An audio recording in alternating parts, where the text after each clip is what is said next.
Good morning. Good morning. It's Wednesday. It's March 18th. Who knows? Today was supposed to be a court day, and now it's not a court day because court bounced in the Karen Read case to Thursday, March 20th. So today is a non-court day, but because my brain has no chill and absolutely no capacity to switch topics, today we are still talking about the Karen Read case. Why? Because a lot has happened. A lot has happened in the Karen Read case. So today we're talking about the final straw for Trooper Proctor because he was terminated, and that notice was given today. And many of you asked me yesterday as we were streaming court and we saw the prosecution asking or talking about really the latest of the docuseries from the Karen Read camp and ID discovery. Will that hurt her case? Will that be used against her? Will that be used in some way? And we're going to talk about that. We're going to talk about some clips of the interview. We're going to just go through that and then answer questions. And then I'm going to take care of a different kiddo who's under the weather today. So that's what's on our docket. Trooper Proctor fired, how that impacts this case, what it means, the latest in a number of docuseries, what those statements are, what my takeaways are. There's still like two parts or one part to come out that's coming out today. But I caught some things that the court said at the end of hearing yesterday when I went back and looked at it and was listening to the court's words. And I think we've got conversation that we need to have about whether this case might get continued, because y'all, this case might get continued. And this case just continues to surprise me. This case just continues to surprise me. And every time I'm like, I shouldn't be surprised anymore. And then I'm surprised. Every single time. Every single time. I'm surprised about Trooper Proctor getting fired. Not that he got fired, but we're going to talk about my surprise with that and the rest of it and check out some clips. I'm going to tell you first.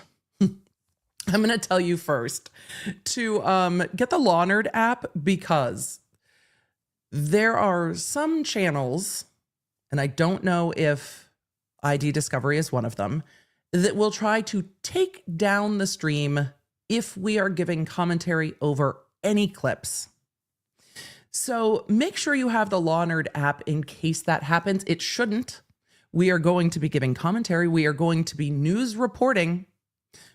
But sometimes my confidence is low. So make sure you have the Lawnerd app. It's free. Have we had streams go offline midstream? We have. I don't think that's going to happen today. But better to be prepared. Here's how I figure it. If we're prepared, it probably won't happen. Look, there's a guy I went to high school with. He was on my water polo team. He also played golf. My high school water polo team is so many stories that we'll talk about it another time. But we lived in Southern California. Rain is not a regular occurrence, but it can really mess up a golf tournament. He would bring an umbrella every single day to school that they had a golf tournament, not just a regular umbrella, like a giant ass umbrella with a very distinguished handle, like the biggest umbrella you have ever seen, just massive umbrella. And he's like, if I am prepared for rain, it will not rain, because no one is ever prepared for rain in Southern California. This is just a fact, especially when you're in high school. But my senior year, we had an El Nino year, shit flooded. It was rainy a lot. It was wild, but carried an umbrella. So earlier you were saying those are golf umbrellas. Look, man, here's what I know about golf. Apparently there is a golf tournament connected to the Waste Management in Phoenix. It's not just a concert series. There's also apparently golf there. That's the extent. And Top Golf. I enjoy Top Golf. That's the extent of my golf knowledge. So if those are the golf umbrellas, then that makes even more sense. So bring the giant umbrella to school saying, you know what, if I'm prepared, it's not going to happen. So here's what we're going to do. If we're prepared, it's not going to happen. So get the Law Nerd app. We're going to talk about all of the things. And it's going to be that kind of stream today because tomorrow we are back in court. I already see some questions in the chat about stuff that has been filed, witness list. We can go over the witness list today. I think we'll have time for that. So we'll take a look at that and we'll go through all the other things. So I saw Sally said, I was living in LA in 2005 when it rained for 12 days straight. There are moments when it rains in LA. The problem, I mean, I'm not going to get into all the problems with Los Angeles weather, but the problem with rain in LA tends to be that it follows when there are fires in LA. And this year had particularly horrific fires, but the mudslides become an issue. The flooding becomes an issue. It doesn't happen often. So nothing is prepared. It's like Tennessee, Middle Tennessee. We're not prepared for snow, but it's cute because everybody just like stays home. So I love a cute couple snow days, but slogging through the rain in LA is different. But I went to law school in Seattle. I didn't mind that. You're just prepared for it. You're just prepared for it. So speaking of being prepared, we're going to have to start mentally preparing ourselves for whether or not this trial gets continued. A few of you said, what do you mean about continued? Gets put off to another date.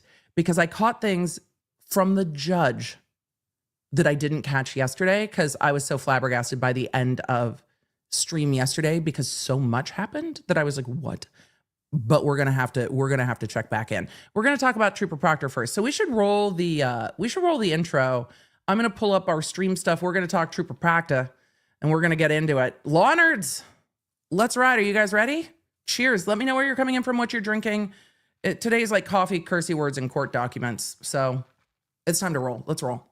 Hey there, I'm Emily D. Baker, the internet's go-to legal analyst, breaking down the legal side of the pop culture and entertainment stories we can't stop talking about. I'm a big fan of the cursey words. I've been a licensed attorney for over 17 years, but this is not legal advice. This is where the law nerds unite to talk about facts, not Let's get into it. All right, y'all. Am I getting things pulled up? Yes, I am. Where are we going to start today? Again, we're going to start with Trooper Proctor. Replay crew, love you. Love seeing you in the comments. Everything will be timestamped below so we can get into exactly the things that you want to see most. Let's pull up this story. I'm sure there are many. I'm pulling up CBS News. Why? Well, honestly, it's the first one I saw that seemed relatively complete. Emily, how do you choose? That's how I chose this time. And I can put it on reader mode so there aren't like 10,000. Oh, no, I can't in this. No, I can't in this because I use a different browser for research than I do for streaming. Oh, there's so many things moving. No, we're gonna switch browsers. It's gonna be fine. There's no audio. Have I told you that we are working on our own streaming app? Yes, or our own streaming software. We are working on our own thing because having to switch between this one and that one so that we have sound, we don't have sound or whatever, that's the wrong one. It's so annoying, but we are fixing it. So let's pull up the one that's easy. It doesn't even want to do it. It doesn't even acknowledge that this screen exists. There we go. Lord, the things we do, because Emily cannot abide by things like moving on the screen. It's too much. Trooper Proctor. Michael Proctor fired by Massachusetts State Police for actions in Karen Reed investigation. Who's surprised? Who's surprised? Chat? Who's surprised he actually got fired? Drop a what? I'm going to put up a poll. This is a poll kind of question.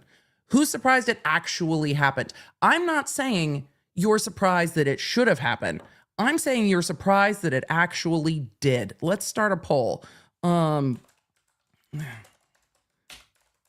Let's see. Surprised they actually fired Proctor. Yeah, let's see. Yes, they actually did it. We're giving options. Yes, surprised. It's before trial. And Let's see. And I, not surprised. No, I knew they would. I am not asking whether or not you think Trooper Proctor should be fired. I am asking whether you're surprised it actually happened. So let's start a poll there and let's go through this story while the poll is rolling. Here's what I'm also surprised about. I am also surprised this happened before trial. Let's talk about why that matters. When we talked about the motions in limine a little bit yesterday, and remember those are the pretrial motions to kind of decide legal evidentiary questions before the trial happens.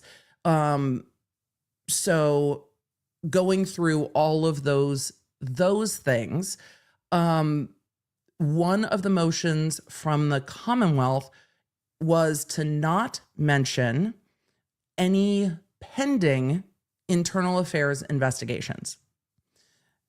And we talked about this a couple times, that pending investigations that have not completed are generally not allowed to be discussed during a trial. Why? Because the investigation's not done yet. A determination of wrongdoings not necessarily done. But as we get through this article, for those of you that are newer to the trial or just to refresh the recollection, Trooper Proctor has gone through various phases of discipline since the last trial. So they would have been able to talk about the phases of discipline that happened, but they wouldn't have been able to talk about the fact that he was undergoing the kind of final boss of his process for being fired. There's quite a lot of processes. There's due process in being terminated from government positions. So if he was still going through that process wouldn't have come up. And they did one day of his commissioner board trial, which is, his appearance in front of their disciplinary board. Then they did it for a second trial day. Then they pushed it to a third day in March. So I was really surprised when it got pushed to that third day that I thought we were going to see much more time until they made a decision. I'm surprised that they made a decision this quickly after that third day and the can didn't keep getting kicked down the road. Honestly, I didn't have a ton of faith that that would happen. I didn't think we would see a final resolution before the trial happened. I think it's better for everyone involved that there's a final resolution and it's not hanging out there. Why do I say that? Well, I can imagine a world, and when I kind of A-B a problem, I'm going to take it from the perspective always of if Karen Read is convicted then, because if Karen Read is found not guilty, none of it matters.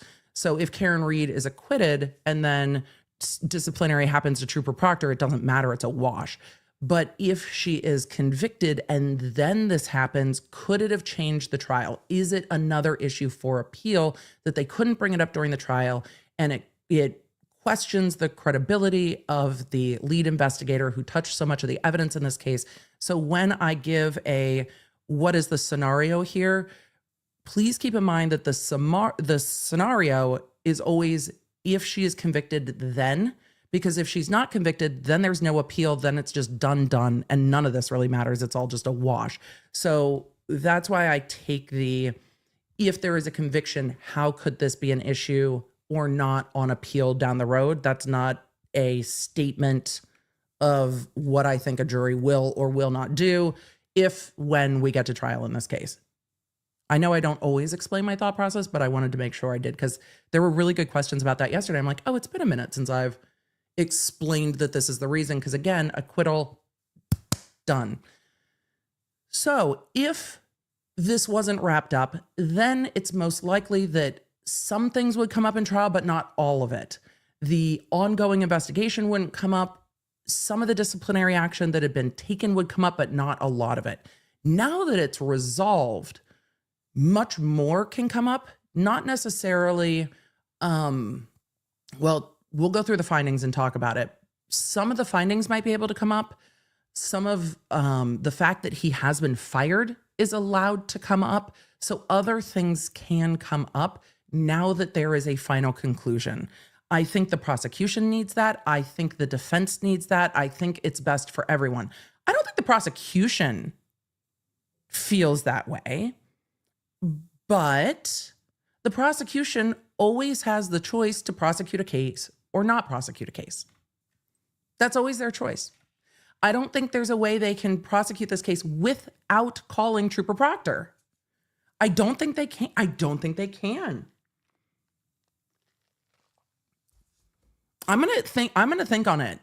If anyone comes up with a scenario on how they try this case without calling Trooper Proctor, somebody let me know, because I have looped my brain around it since the first trial. Then we saw the first trial and saw how much he was involved in. There are some things that no one else can testify to. Even in the first trial, they tried to use Trooper Buchnick or Trooper B, Buchnick B. They tried to use Trooper B for as much as they could to distance Proctor from it, but they still had to call Proctor. So now the question's going to be, if they call Proctor, can he plead the fifth? Can he not plead the fifth? What can he plead the fifth to? What can he be asked about? What are his rights? So let's look at the article. Let's look at what happened with Trooper Proctor's termination. And then let's answer some of those questions and then get into all the statements that Karen Reed keeps making to the media, shall we? I've granted my own motion. Emily, motion granted. Great. That's so helpful, Emily. Well, thank you, Emily. You're welcome, Emily. That's great. That's great. For all of you are saying what my brain has to process through when we're talking about Trooper. And I think it's Buchnick. It might be Buchnick.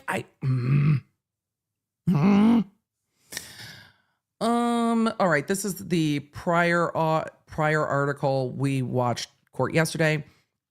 Michael Proctor has been fired by the Massachusetts State Police for his actions in the Karen Reed investigation. I also saw a lot of you asking, what about Higgins?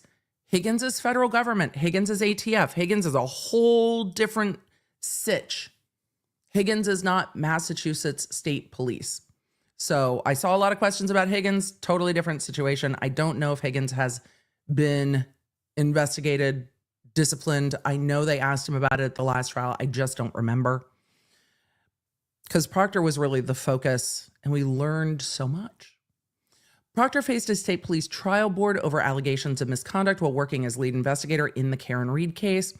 Colonel Jeffrey Noble announced the decision to accept the trial board's recommendation on Wednesday. So the trial board made a recommendation. The Massachusetts State Police took that recommendation and said, yes, they do not have to. Proctor is a veteran state police trooper, was relieved of duty just hours after Karen Reed's first trial ended with a hung jury in July 2024. He was suspended without pay weeks later. So he was taken essentially out of service or out of action. Not the right words, but what came to mind. He was taken off duty right after the trial as this investigation, I think, began. Then he was suspended without pay. He could have stayed off duty or put on a desk somewhere in an administrative division while an investigation was going on, but they suspended him without pay, which was a sign, I think, to him that this was not going to go well. Yet, Kate Manning, you are correct. Kate Manning in the chat said, so he was rehomed. Ding, ding, ding. He was rehomed hours after Karen Reed's first trial. They just butt dialed him into work. Desiree, that's a great question. I'm going to get to it when we get to witness list. I'm going to hold on to it though. So it's a great question. And if you guys aren't reading the chat while I'm reading the chat, I know that gets confusing, but I'm holding some questions till we get there just so I don't jump around way too much so that the non-neurospicy law nerds are like, girl, what are we doing? What are we doing? But yes, he was rehomed hours after the trial and then suspended without pay. We knew all of this. I wonder if he said that the call that he was fired was a butt dial. Maybe, maybe not. The trial board hearing, Emily, that seems harsh. You're not often harsh. I worked as a prosecutor.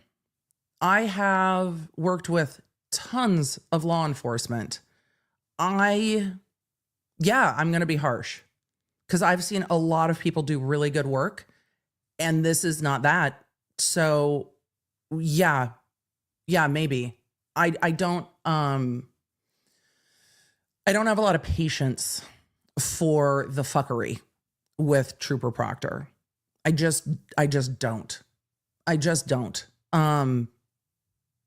You can do your job well, and then you can do this. So no, we're gonna just call it like we see it, and this is the bullshit, just bullshit. And him name calling isn't the worst part of it, which is also wild. We'll continue. The trial board hearing, which was held at Massachusetts State Police headquarters in Framingham, massholes. Look, when I moved to UMass Amherst, I couldn't pronounce Worcester correctly for at least 2 semesters. So Framingham, something like that. Took place with testimony over 3 days. The hearing began January 15th, continued February 10th, and concluded March 13th. Proctor was found guilty on 2 charges following the proceedings. There's immediately going to be a question. Does this mean he will have criminal charges? No, not necessarily. This is purely connected to the trial board for him to be terminated. This is a work thing. So the terminology of charges and guilty is not a criminal thing. It is a workplace thing. So just keep that in mind as we're going through the languaging here. The board convicted Proctor of unsatisfactory performance and alcoholic beverages. Where is the shock? Who is shocked? Is anyone shocked? Surprise. Quote, our mission is to deliver the highest level of police services. I read that weird, or the sentence is weird. Our mission to deliver the highest level of police services depends on the public's trust in our professionalism and integrity. It is incumbent upon me, as well as every member of this department, excuse me, pardon, to hold one another accountable when any member compromises our mission by failing to uphold our values, Noble said in a statement. Okay. According to WBZ TV's I-Team, the dishonorable discharge is effective Wednesday. A number of you have asked if this will impact pension, retirement. I know that a dishonorable discharge can, but I cannot tell you for certain. This is not my area of expertise with Massachusetts State Police. I am sure by the end of the week, we will have more clarity on that. But it is possible. It is possible. Quote, as superintendent, my role demands. Wow. We're on fire today. As superintendent, my role demands that I do what is in the best interest of the department. My decision to terminate Mr. Proctor, not trooper, not officer, Mr. Proctor, follows a thorough, fair, and impartial process. I imagine that Proctor is not going to see it that way. I can envision a world where Proctor feels like he is being thrown under the bus to save face. I imagine that's the direction that Proctor will come at this from, but the text messages are reprehensible. Among other things, the department vehicle out drinking with people like losing their weapons and wildness. Just Unlawful wildness. The quote continues, I have weighed the nature of the offenses, their impacts on our investigative integrity, and the importance of safeguarding the reputations of our dedicated women and men in the state police. This decision reflects our unwavering commitment to upholding our values, enhancing public trust, and ensuring the highest standards of service and accountability. Finally, recognizing the ways in which this process has affected the family of Boston Police Officer John O'Keefe, I would also like to renew our condolences to them. Proctor has a right to appeal his firing to the Civil Service Commission, and he may appeal his filing to the Civil Service Commission. That should not forestall the ability for this to come up in trial, because this is a final decision from his disciplinary board. So even though he's appealing, he might be able to say, I'm appealing, but this decision is still a decision that he has been terminated. The details of that relate directly to this investigation. So that should be able to come up in the trial. We haven't seen the argument for that motion in limine yet, which is probably smart because they would have had to do it again. So maybe we'll get to that motion in limine tomorrow when we are back in court. Question from CBS. Why was Michael Proctor punished? Prosecutors said Karen Reed hit and killed John O'Keefe, a Boston police officer whom she was dating at the time with her SUV, and left him to die in the snow outside a Canton home after a night of heavy drinking in 2022. We know all of that. Her first trial ended in a mistrial due to hung jury. Part of the reason for Proctor's suspension was the revelation of text messages he sent on his personal cell phone to friends, family, and colleagues about Reed. Proctor wrote in one message that, quote, hopefully she kills herself. Yes, he did. Which was surprising. Another text revealed that Proctor called Reed a whack job. They say expletive, but the expletive would be see you next Tuesday. Proctor called... This was one of the moments in trial. I don't laugh at what he called her. I laugh because this was one of the moments in court that I very much appreciated Judge C. Judge Cannoni, because Proctor was, do you remember this? Proctor was trying to spell it on the stand. He was trying to downplay the words he used by not saying them out loud. And Judge Cannoni basically looked at him and said, did you spell it or did you say it? And then was like, so say it. If you said it, say it. She did not let him. This is a great quote from a great movie. Spell it with your P's. She did not let him weasel out of saying it. It was a name 'em moment. Name 'em. And she was just, you said it, say it. Tell this jury what the fuck you were texting. It was that kind of moment. It was, your words. Were those your words? Yeah. So she made him own it and did not let him weasel back or diminish what was said. And Alan Jackson called him on it, and the court backed him up and didn't shy away from read what was written, like actually gave it to him. It was one of the moments in trial where I was just like, I'm actually surprised. There's times this judge surprises me in good ways and less good ways. Let's continue on. We're going on. Quote, Proctor called the text messages regrettable when asked about them during his testimony. I think he also said some of them were juvenile. Federal investigators discovered the text messages. The Department of Justice is investigating O'Keefe's death and how police responded to the case. CBS published this morning. So am I reading much into CBS using the word is instead of was? No. I don't know how closely they're following the case, but I'm making a note.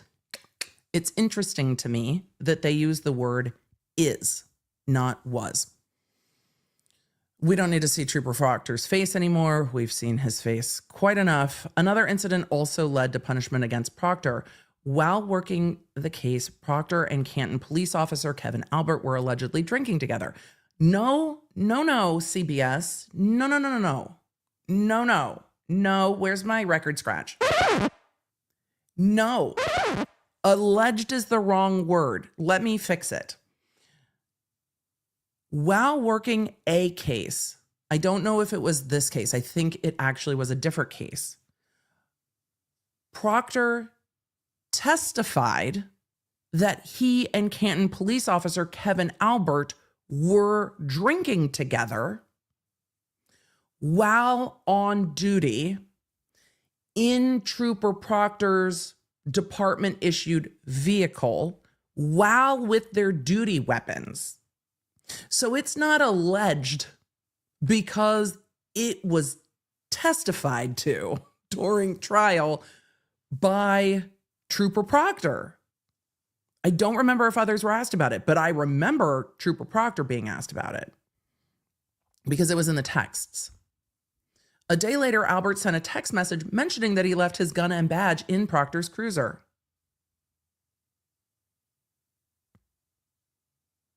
The amount of drinking to be on duty, go get food, which is perfectly normal. Law enforcement gets food while on duty. Lots of people do in their jobs. Law enforcement gets food while on duty. The food's not the issue. It's the drinks. You can't drink on duty. What? Why are you drinking with on duty, with a duty vehicle, with your weapon? What are you doing? But it seemed that everyone was so incredibly comfortable with this behavior based on what we saw in this trial. So no, not alleged. That was testified to at trial, and that has been found also by the police board. The text messages blew my mind. I was like, you're texting like, hey bro, did you find my service weapon? We just like leaving our gun places? The fuck?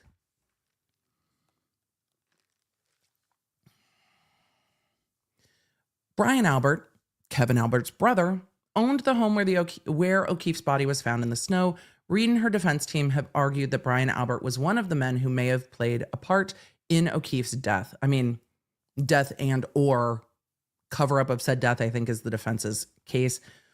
In a statement released March 13th, Trooper Proctor's family said he has been defamed, maligned, and falsely labeled corrupt by the alleged murderer, her family, her defense team, and a mob of her followers.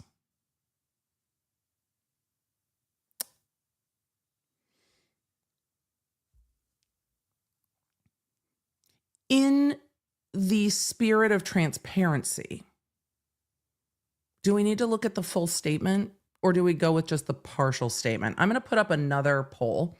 Let's see how this poll ended. This poll, surprised they actually fired Proctor. Yes, they actually did it, 34%. Yes, surprised it's before trial, 50%. And no, I knew they would, 16%. I feel like we might need the full context in fairness. Let's put up another poll. Emily, are we playing with YouTube today? Yeah, because we have a minute when we're not in court. So it's going to be like this today. Emily's in a good mood. I went and walked yesterday and got to play a little bit of Pokemon. I caught like 3 shiny. I think the shiny rate's boosted a little bit right now in Pokemon Go. The weather was lovely before today's weather is going to get all spicy, but got out to the park, just got some fresh air. Mood is significantly improved. Emily, did you actually need to go touch grass? Yes. Yes, I did.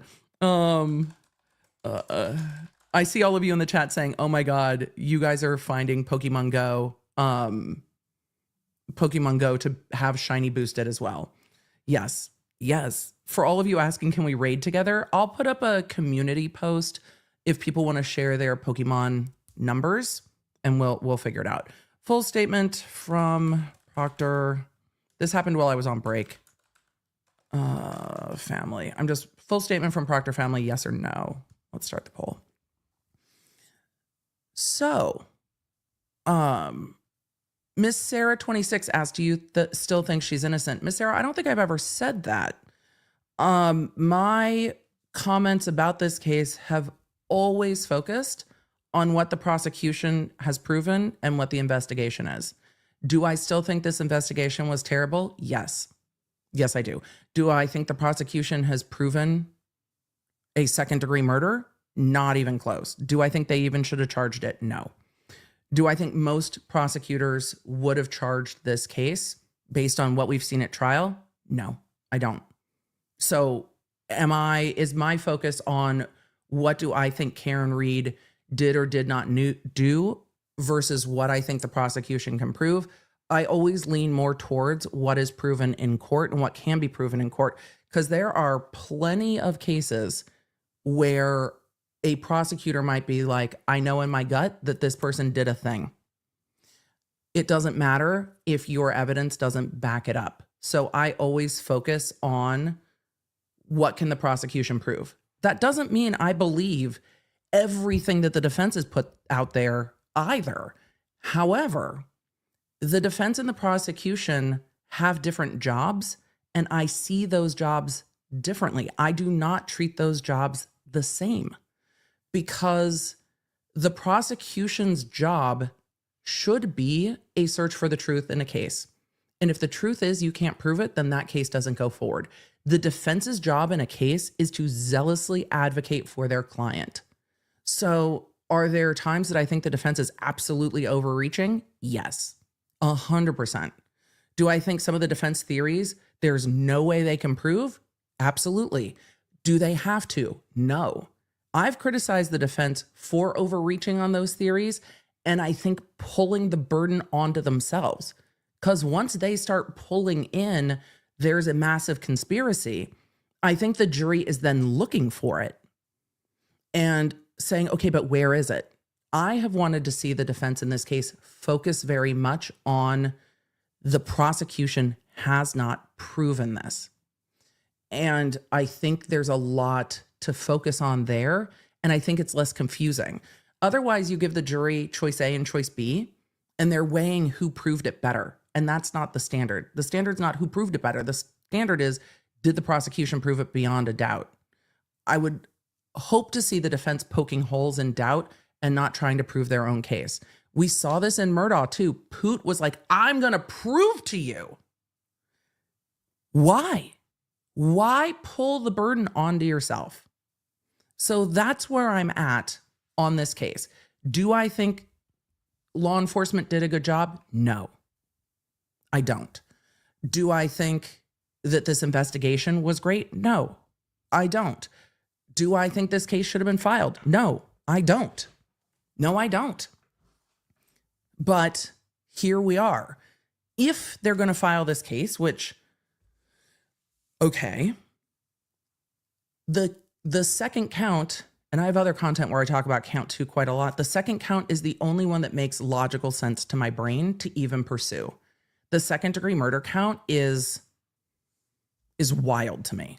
It's just wild to me. There's no proof of a second-degree murder. And I think that overreaching is an error. I also don't think there's a 75-person conspiracy. So that's where I'm at. That's where I'm at. So, Gray Space said, and Hank's not bringing in Aruba anymore. I think that's a good choice. I think that the prosecution narrowing down their case is better for them. I think the defense will probably do the same and narrow down the case and focus on the doubt. I think that's what it is. So, and again, you guys are welcome to disagree with me. And a lot of you do, and that's fine. So that's how I see it. I've been focused on what can the prosecution prove. And that's where I'm at. I was really hoping after the first trial to have some answers, and I don't. I just don't. And I wish I did. I have questions, and a lot of them that still linger. And after a trial, there shouldn't be that many questions. Truly. I think there's a lot of unfortunate incompetence. Plant hoarder, did you keep me honest? Emily, you got an answer. It was snowing. There were high top tables. We got a few answers. But I don't think the prosecution case was well presented. And I think it overreached so much that it was confusing. And I think count 2, we'll talk about count 2 more. Remind me, if I don't, circle back, that when we talk about some of Yannetti's statements in the Discovery ID special, we'll get back to count 2. Because we need to. Let's finish up talking about Proctor and then we'll move on. I tangented, but I hope it lets you guys know where I'm coming from. In all of the cases that we approach, I want to see lawyers doing their job excellently. I want to see lawyers being great. And I want to see our system work well. And there will be moments in court that will be unexpected. There will be moments in court that will probably be funny. There will be moments in court that will be surprising. There will be moments that are unintentionally funny. But I want to see our system work well. I want to see judges that I enjoy, who are consistent, who are easy to follow, and who, check the lawyers when need be, but let them do their job when need be. I really want to see how the case develops. I want to see the theory of the case, and I want to see the game play out. I think Andrea Burkhart started referencing court casting and likening it to sports casting. And Amy Van Dyken and I have talked about this too, because she has done a lot of sports broadcasting. It really is similar. I want to see a good trial well done. And then if the ref makes a bad call, the judge. If the ref makes a bad call, we'll talk about it. If either of the parties have a bad play, we'll talk about it. But nobody wants to see like this last Super Bowl where somebody just falls completely on their face and you're like, I was really hoping for that to be a good game and I don't even know what the fuck I just watched. When it's imbalanced, it's just painful, right? I don't know. That's what I want to see. I want to see our system do its best. And sometimes we do, and sometimes we don't. The prosecution in this case lost a lot of focus. And I think Brennan is more focused. I think that Lally was spun around by all the defense theories. And I think the defense did their job in spinning that up. And the prosecution lost focus. And they were running down, did Jen McCabe Google how's long to die in the snow or not? That's not the point of the trial. But it became a central point of the trial. And that's because the prosecution lost focus. And that's on the prosecution. The defense did their job. Andrea Diamond in the chat said he did a pirouette. He did do a pirouette. The prosecutor did pirouette. And I don't think the prosecutor was prepared for the defense strategy to be an in and out of court strategy. And I imagine, and this is pure speculation, but I can imagine that the phone calls from the witnesses coming into the DA's office were, and now they're saying we did this, and now they're saying we did that, and now they're saying we did this. So the witnesses, I am guessing, would also be very focused on clearing their name. And I'm extrapolating that because I tried cases, particularly in juvenile, where witnesses were so focused on what somebody said about them on MySpace. Yes, I'm old. That they wanted what someone said about MySpace to be the focus of what they talked about. And it's like, that's not what we're here for. And I can see, because this case is on such a bigger stage, that there would be so much focus from the witnesses in trying to say, but I'm not doing what they said, that it can be difficult to rein that back in and say, that's our focus is not whether you did or didn't make a Google search. Our focus is whether Karen Reed did or did not say, I hit him, period. Whether or not Karen Reed saw John O'Keefe's body in a location that no one else could see because she knew it was there because she hit him the night before. Those are the questions that are the focus. And the prosecution lost focus. And everybody's running around being like, but they said mean shit about me on Facebook. If trying to clear what people are saying on Facebook, if answering the internet is the focus on the case, it's not going to go well for the prosecution. And the prosecutor has to be focused. And I don't know if he will be. Because of the way he's made statements in court, I don't know if he will be. I don't know. We'll see. We'll see. Thank you, Miguelina. Miguelina let me know that A, you guys have been keeping an eye on the documents coming in with rapid fire. And B, that we had a lovely super chat from Emily that I'm going to pull up, and then we're going to go, you guys have voted, we're going to go look at the full Proctor family statement because apparently you like it when I'm mad. So we're going to do that. Emily. Hi, Emily. Hi, Emily. You in the chat is saving me. I love that. Chat is bae. I normally talk about cases and trials with my sister, but she's been too busy keeping up with her classes. You are filling a void. Thank you. Well, I hope you and your sister will be able to chat. I started this YouTube channel mostly because, well, there were a lot of reasons. We've talked about it in the past, but there was nerdy shit I wanted to talk about that the people in my immediate sphere were not wanting to talk about nearly as much as I wanted to talk about. And so my friend Warren was like, I mean, if you want to talk about the law and pop culture law and housewives and stuff more, I bet there's a bunch of people who would like to talk about it too.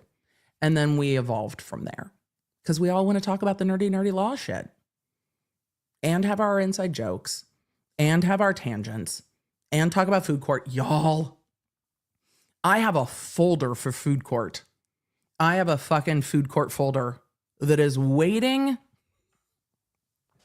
It's not just the new Starbucks case. We've got others. Food court is waiting for us, just not today. Just not today.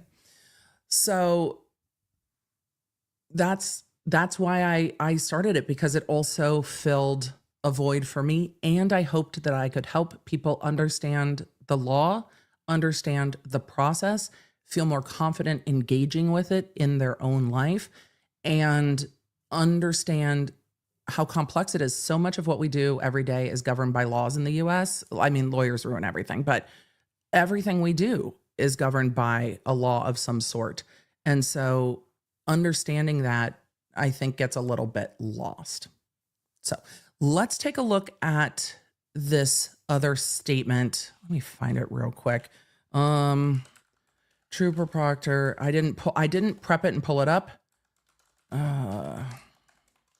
For those of you asking, what is food court? It's the best place in the mall in the 90s, especially if you had a hot dog on a stick with fresh squeezed or smashed lemonade. Best ever. But food court is where we just talk about food cases in the law. Sometimes there's a tangent into food advertising. Sometimes they go hand in hand, but food court is where we just talk about food cases. Just talk about food cases. Because the law in food court is needed, and some of the lawsuits are bullshit, and some of the lawsuits are really valid and they piss us off. Food court is needed. Let's see. This is from WCVB, so this is local. Let's pull this one up. Emily, do you prefer to go to local media first? I do. I do prefer to go to local media first.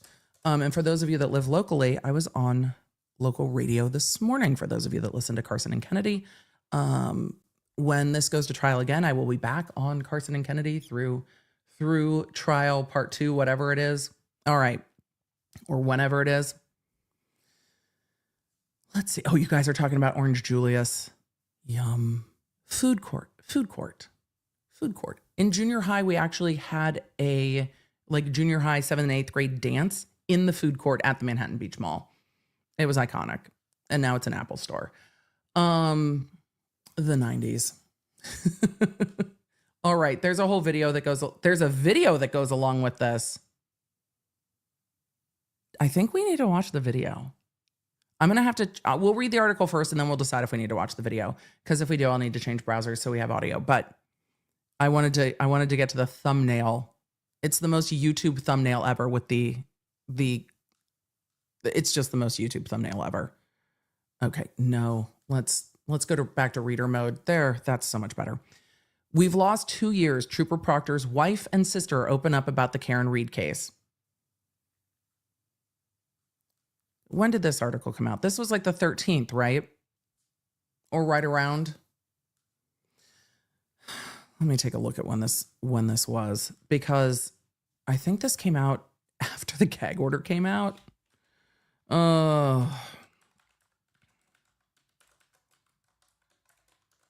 Interesting. The timing's interesting. When we talk about how much new publicity there is, this article came out a year ago. I wonder when the statement originally came out. 6 days ago. 6 days ago, that it looks like is when the statement originally came out. So right around there. All right. I see this from the Boston Herald as well. Okay.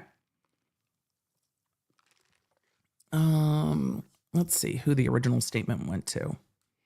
Let's cover this. I feel like we've taken some inspo from my friend Hogue in doing like just headlines at this point, because there's so much. We've lost 2 years. Trooper Proctor's wife and sister open up about the Karen Reed case. Well, I think that this has probably been incredibly difficult for the family members, the witnesses, the community, for everyone involved in this case. I don't know if this was needed. I just don't know if this was needed.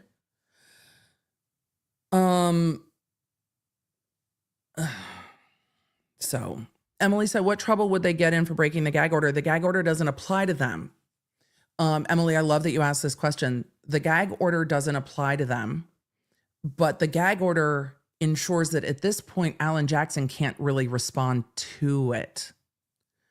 I just don't know if this was needed to be said outside of, I don't know, therapy and your friends, because I don't think it's going to help.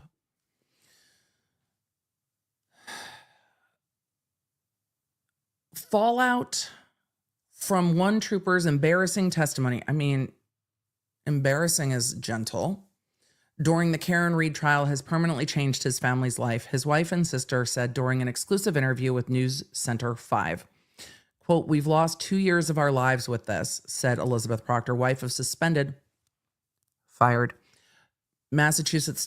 former Massachusetts State Trooper Michael Proctor. This article came out before he was terminated, so I'm editorializing because I want to. Proctor was suspended without pay, relieved of duty, and transferred out of the detective unit of the Norfolk County District Attorney's Office within hours of Reed's mistrial. I do not like the way that Massachusetts State Police have their homicide investigators essentially embedded in the district attorney's office. It's more like the federal system, but because local offices tend to be so much smaller than like an AUSA's office, I think there's more room for things to go awry. It's also different to me, so I might be overly critical because that is not the way I am used to it. I worked with lots of police departments, and each department had large homicide divisions like robbery homicide with LAPD. There were homicide units in Long Beach PD and the sheriff's department, and the different departments generally had a homicide unit. And if a smaller police agency did not have a homicide unit, it would go to the sheriff's department. But the sheriff's department did not have homicide investigators working inside the district attorney's office. It is an odd setup to me to have it so intertwined, because I see it, and maybe this is just my perspective, I see the DA's office and police, they are multiple parts of a system, but there's also a check and balance there. And I think when everybody works too closely together, you lose some of the checks and balances. And yes, at the DA's office, there are DA investigators that help go out and serve witnesses and investigate things that are internal, but they're not investigating things that are external that are then being filed. And I think it's easy to overlook when someone you know really well tells you, yeah, it's fine. If you're filing a case, you're like, oh, they told me it was fine. It's easier to question somebody who you're not super close with. The DA's office also broke out filing DAs. So the DAs who are filing are not super close with law enforcement. So it's weird to me. I don't love this setup. I wonder if they will evaluate it a little bit. I don't know. I think it is too close and you need fresh eyes. And also, I think if law enforcement disagrees with what the DAs are doing, there need to be bosses they can go to. If DAs disagree with what law enforcement or members of law enforcement are doing, they need to be able to run that up the chain as well. There need to be checks and balances there. And this, I think, can muddy the waters. It makes me uncomfortable. I saw all of you saying there's another statement issued by the family today. I'll go look for it. I'm not surprised. So, yeah, it makes me uncomfortable.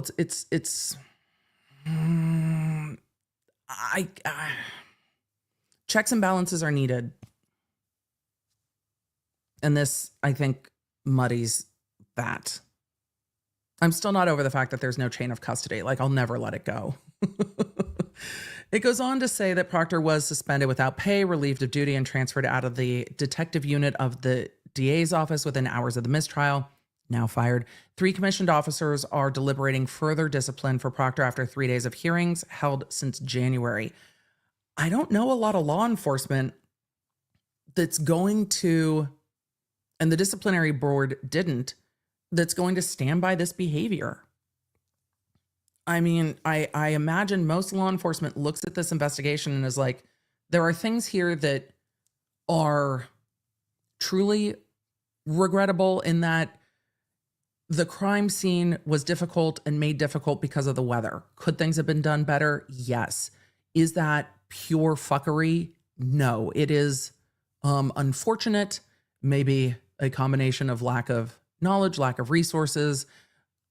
There are things there that are frustrating, but then there is no chain of custody. The victim's clothing was who knows where from January until March when it was finally actually logged into evidence. Like, there's so many of those things that are terrible.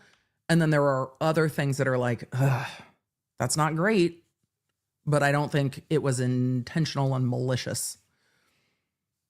But I don't think anyone's going to look at this and be like, that investigation was ideal. 3 commissioned officers are deliberating further discipline for Proctor after 3 days of hearings held since January. Proctor's wife and sister, Courtney, said Monday that they continue to support him. They agree the messages he wrote about Reed while investigating her were regrettable and unprofessional. Party line. Were regrettable and unprofessional, but said it did not influence his conclusion that Reed killed her boyfriend, John O'Keefe. Well, then let him speak for himself. Oh, wait, he can't. So they are just mouthpiecing for him. His statements didn't influence his conclusion. I don't disagree. His conclusion was already made, and that influenced his investigation. He made the statements because he made the conclusion. The statements just reflect how he felt.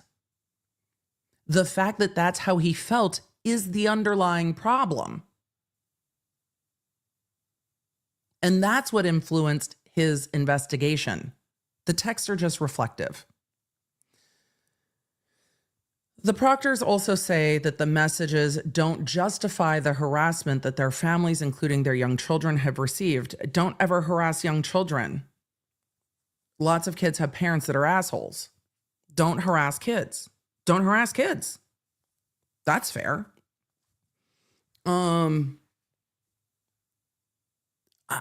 Again, I'm very much a linear person with process, and I know that doesn't always comport with the way that the world works, but I'm a very linear person with process, and I think there's process. And I think the process is playing out here. And he's been terminated. But don't harass kids. That didn't two wrongs do not make a right. And again, the kids are going to have enough to deal with. You know? What they don't need is harassment. I also hear what they are saying, but I'm also a very much a trust but verify. So I hope that that's not happening. It shouldn't be happening. I don't know what has happened. So it goes on to say that the kids don't understand what's going on. So again, I don't know if people are yelling at them in the grocery store when they're with their kids, or if it's more than that. I don't know. And I'm not going to go deep diving into it. Leave the kids alone. Leave the kids alone. But also, I would like to know what happened, if that makes sense. Emily, do you want to know what happened enough to go dig for it? No, I don't. So, yeah. The kids don't understand what's going on. It says, but that's sort of what breaks me is when I see them playing and so happy. And I'm like, God, they have no idea that their parents' world is crumbling. Well, that's good. It sounds like the kids aren't being harassed. Kids should be protected from that. It's one of the hard things about being a parent is you have to process your shit first.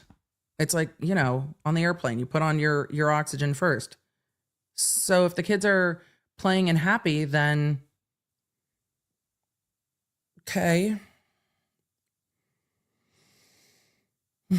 It goes on to line out what Karen Read is accused of. We are well aware. Her first trial on the 3 charges began in April 2022, ended in mistrial. During the first trial, Proctor was questioned about messages he shared with a group of friends.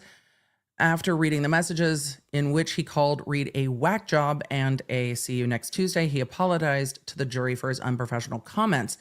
In another text message, he told his sister that he hopes Karen Read kills herself. Right. Amongst other things. He described his messages as very regrettable. And then there's a description of the video below, which is his testimony, which we watched. Let's see. News Center 5 asked Courtney Proctor, is there any doubt in your mind that Michael Proctor might have framed Karen Read? Courtney Proctor said, no doubt whatsoever in our mind, no doubt whatsoever. And the evidence shows that. The investigations show that. Elizabeth and Courtney Proctor said Michael Proctor wrote those messages because he was upset about the death of a fellow police officer.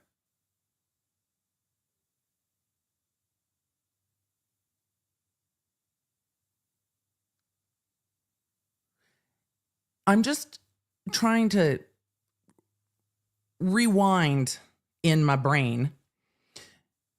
Did any of those text messages really talk about John O'Keefe?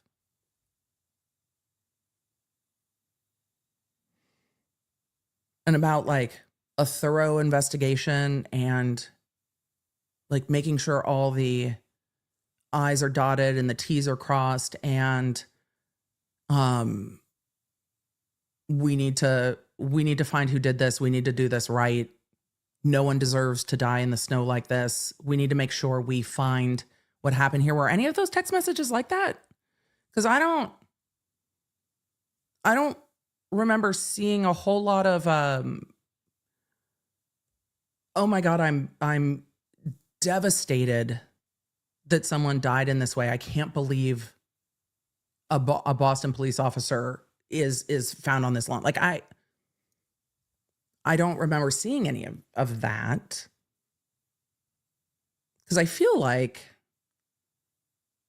the prosecution would bring it up if he was truly saying, I can't believe this happened. This could have been us, to his friends or to other members of law enforcement, or what could have happened.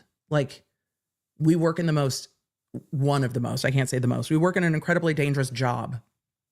And this is how this ends. How horrific. We have to make sure that we find who did this. We have to make sure this case gets done right. I don't remember any of that. I don't think there was shock. I don't know. It's just my memory.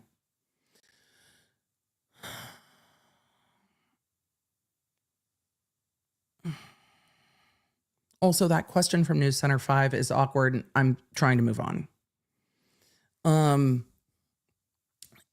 Jebby in the chat said he also said he hated Yannetti. Oh, and Jackson.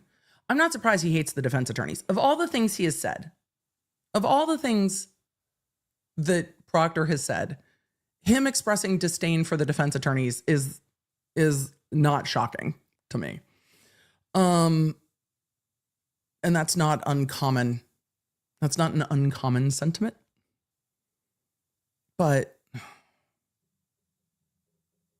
no, it seemed that everything we got from those text messages, and we have to rely on what the prosecution and the defense both presented to be a full picture. Everything we saw from those text messages were that he decided immediately that Karen Reed had done this. And one of the things that keeps sticking with me in this case is that none of the initial reports have the statement from Karen Reed saying, I hit him. It all came up in testimony, but none of it's in any of the reports. And I find that incredibly baffling when they're trying to figure out what happened to John O'Keefe, that all of the reports are silent on that statement. And all the reports being silent on that statement, even still, Trooper Proctor was like, she hit him with the car immediately. How did you come to that conclusion? How did you come to that conclusion that quickly? Without waiting for digital forensics, without waiting for lab results, without waiting for anything. Like, you don't even have an autopsy by the time Proctor's saying she did it. How? Chat, I think you're right. The chat said the car spoke to him. I think so.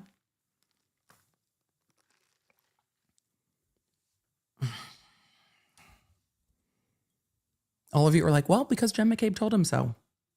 Right. But in none of the reports.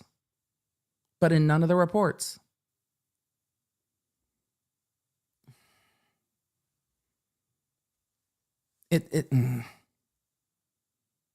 raises questions.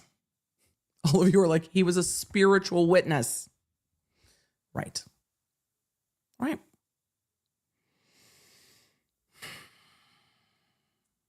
All right.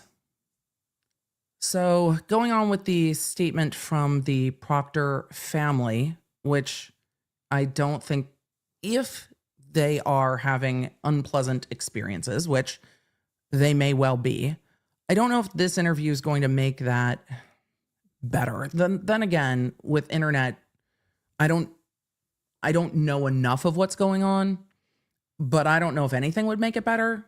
But this probably isn't going to help. But they talk about the federal investigation, so let's keep going. Elizabeth and Courtney Proctor say Michael Proctor, they're just now a mouthpiece for him because he can't speak, which they probably should have thought more about doing or not doing. Michael Proctor wrote those messages because he was upset about the death of a fellow police officer. His messages don't reflect that, in my opinion. They said federal investigators have reviewed 5 years of his personal emails and text messages without finding other cases where he used such language. That's interesting.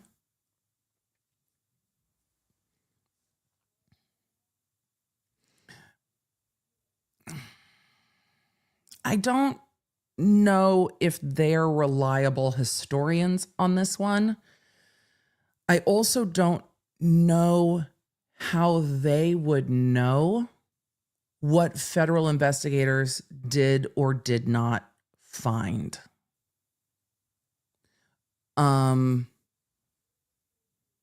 Also, I have questions about that too. And I think it can go both ways. A lot of you in chat are saying, I don't believe it. And some of you are saying, I think that makes it worse.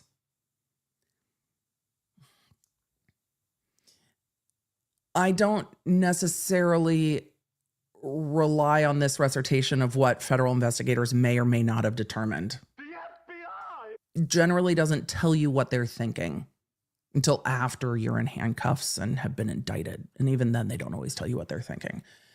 They go on to say, quote, the evidence pointed to this woman killing a fellow Boston police officer. So he was angry. He was upset by that. So I understand the need that he had to vent to his friends, whether it was appropriate or not, Elizabeth Proctor said.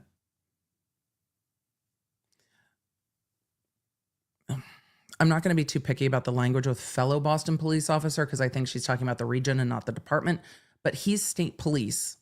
He's not Boston PD. It's different. He is a trooper, not an officer. And I don't know how those agencies interact with one another, but they're not the same. I don't know. Is this like saying someone in the Army and someone in the Navy are the same thing? Like a fellow... I don't think that's going to go well. Like fellow military, yes. But this is a division. I don't know if conflating Trooper Proctor with being a Boston police officer is going to be well taken. Also, he not only called her a whack job, see you next Tuesday, he also made fun of her chronic illnesses. Among other things. And he didn't seem,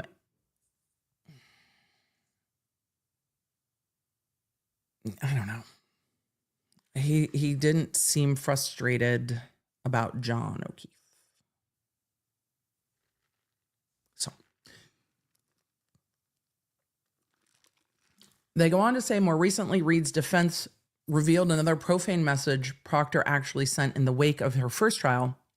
The defense has since acknowledged that information was revealed despite the information being under seal. Again, no one is shocked that Trooper Proctor thinks that Alan Jackson is an asshole. I think a lot of people think that Alan Jackson can be an asshole. Are you shocked? Lawyers can be assholes. This is not a revelation. I think Jackson would tell you, yeah, the cops that are opposing me, who I think have done something wrong, should think that I'm an asshole because I'm going to be an asshole to them. Yeah, that's part of it. I am intentionally going to be an asshole. I imagine Jackson has strong feelings. So I don't think that is the most profane of the messages. I think that is just a statement of fact. They go on to say Elizabeth and Courtney Proctor, and we don't know who's talking because it's conflating both of them. Elizabeth and Courtney Proctor say those messages do not justify the harassment they have received from Reed supporters, including rocks thrown in their yards and anonymous voicemails that say things like, quote, I'm going to be your kid's new mommy, and I'm taking your kids and I'm taking your dogs. Turtle Boy, a controversial blogger named Turtle Boy has been charged with witness intimidation, but the Proctors say he's not the only one responsible. Are they saying people are like putting rocks in their yard, not throwing rocks at them or their house, just like again, don't go real world with people is my stance.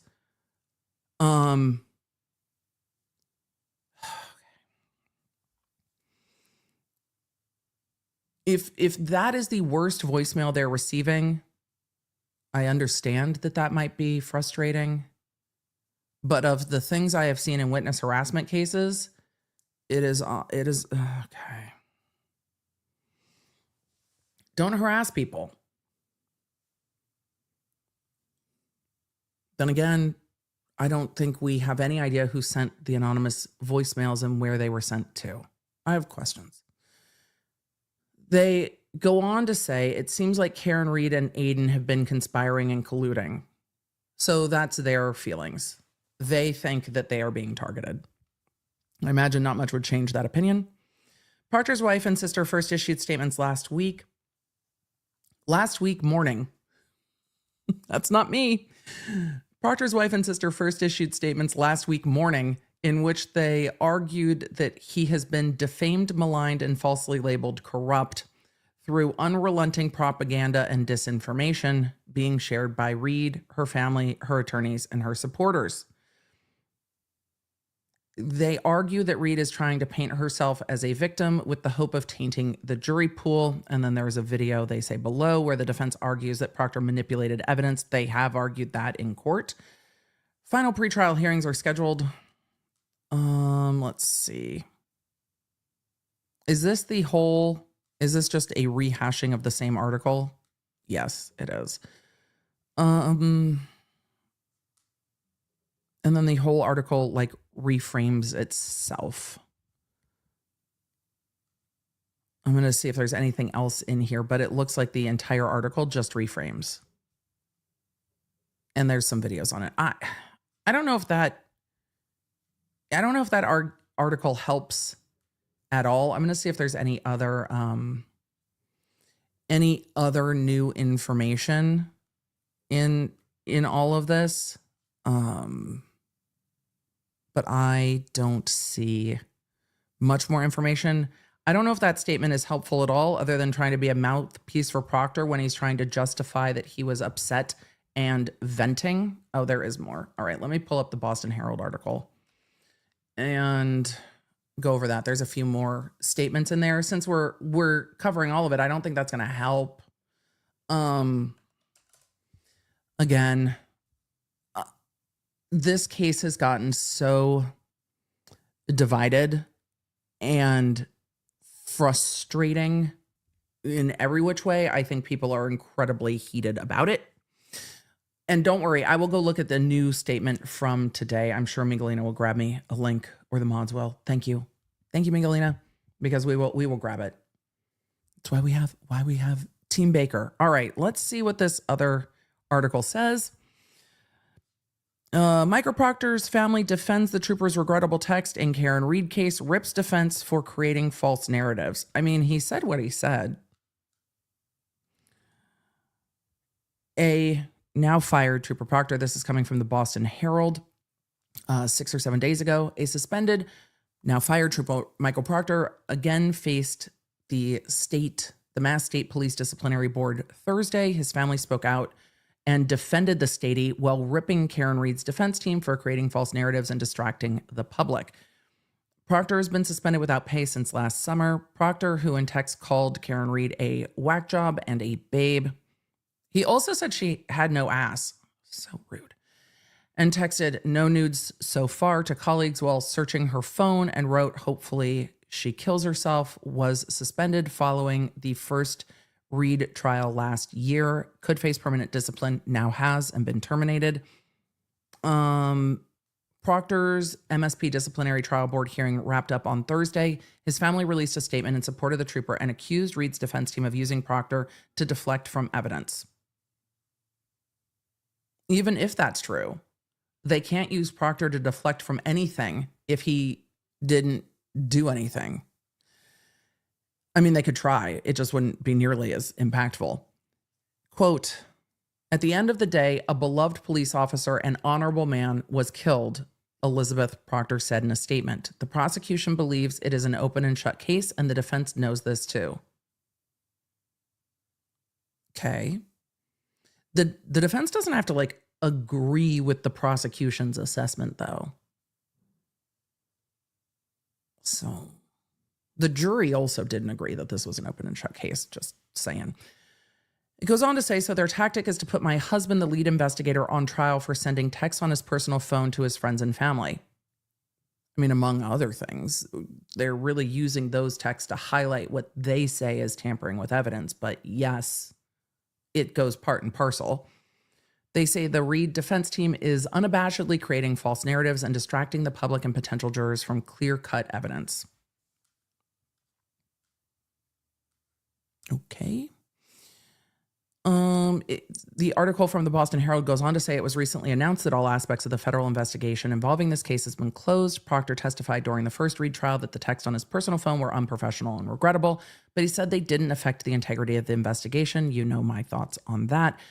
Quote, Michael and so many others in his line of work see horrible things every day and may at times need to vent personally, his sister Courtney said. He saw a fellow officer die a horrible, tragic death. Who among us has not said something regrettable in a moment of stress, shock, or sadness? And how would you feel if the contents of your personal phone were questionably released to the public without full context?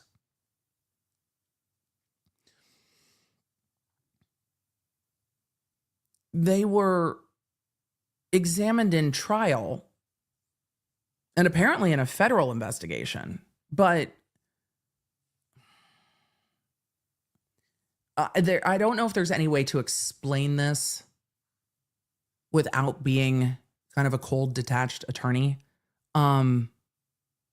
First, they responded to the hospital, not to the scene. I think the person most traumatized at the scene, in my opinion, from the trial, is Karen Reed and then Jen McCabe and Carrie Roberts. I almost said Russell. That is not right. The three women who responded or arrived at 34 Fairview seemed to be the most distraught. So no, he didn't see a fellow officer die a horrible and tragic death. He was working the case. This is...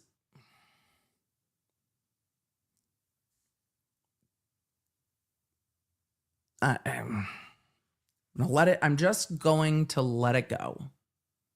Because I'm sure in their investigations, they are homicide investigators, they have seen wilder crime scenes than this. I'm just going to leave it. They responded to the hospital. I don't even know if they saw him at the hospital. Okay. I'm gonna leave it there because no one should be left to die in the snow the way John O'Keefe was. This is also in no way that the most horrific thing that this officer has ever seen. And I get that you can be mad. I think many of us are mad that the answers to how John O'Keefe died have not been found.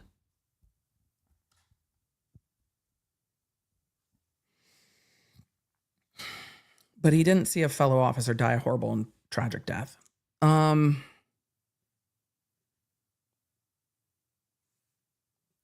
I think the thing in the phones that are most concerning, I mean, the things that are going to be most concerning to the public and the things that are going to be most concerning to attorneys might be different.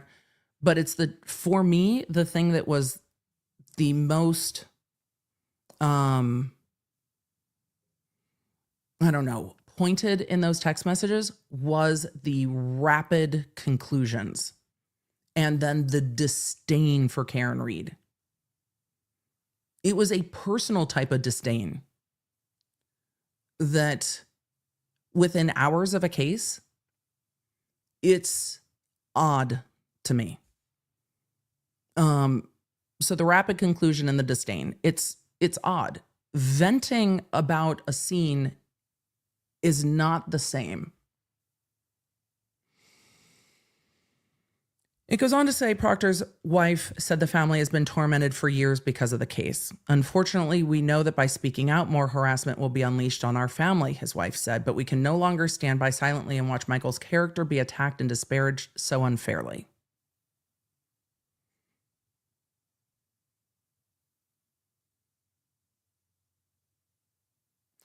I really wonder what the conversations were leading up to this statement. Truly.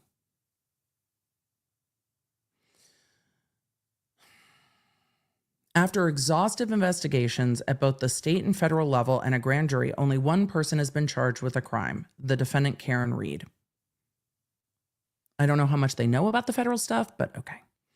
After state police finished its internal affairs investigation into Proctor, the department convened a trial board as the next step of the disciplinary process. Right, state police did an investigation and said shit's bad, and we need to take it up a level. A lot of disciplinary action's never going to get to that level. The trial board is out of the public's eye as Proctor could face permanent discipline. The trial board proceedings for Trooper Proctor have concluded, a state police spokesman said in the statement on Thursday that this would have been March 13th. The panel of 3 commissioned officers will deliberate. At the end of any IA investigation, the department may pursue charges that would be adjudicated by a state police trial board. The board makes disciplinary recommendations to the superintendent who decides the final outcome, which we learned today. I like knowing more about the process, though. A state police trial board shall hear cases regarding violations of rules, regulations, policies, procedures, orders, and directives, says the department's rules and regulations.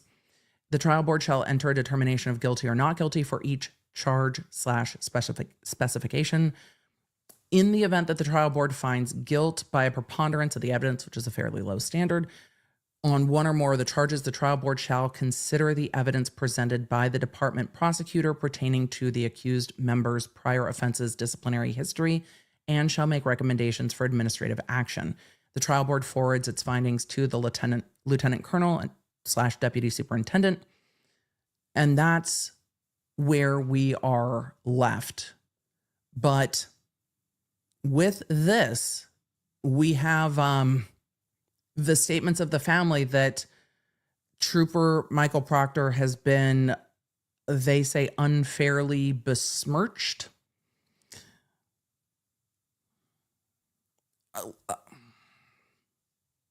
Okay. I don't know if that's going to help anything. And let's go to statements from today. Thank you to the mods and to my lovely producer, Miguelina, because we are going to go to today's statements. Let's zoom, shall we? All I want to do is zoom. Emily, no. Now is not the time. Now is not the time. Now is not the time. It's always the time. All right, let's put this article in reader mode and take a look. This is coming to us from CBS News from today. Michael Proctor fired by Massachusetts State Police for actions in Karen Reed investigation. We have gone through some of this, but there is an updated statement. So we are going to scroll to said updated statement. I wish it was just at the top. Michael Proctor responds. I should have zoomed. I should have swooshed. It's fine. We'll have to travel to Massachusetts for the next part of today's stream anyway. The Proctor family released a statement on Wednesday following his firing. Quote, "We are truly disappointed with the trial board's decision as it lacks precedent and unfairly exploits and scapegoats one of their own." Emily, weren't you saying earlier that the family statement or that Trooper Proctor would be that they were just throwing him under the bus? Isn't that what we talked about earlier in stream today?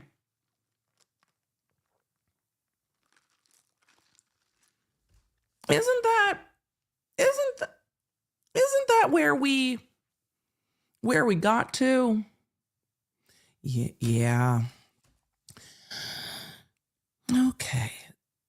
It unfairly exploits and scapegoats one of their own, a trooper with a 12-year unblemished record, the family says.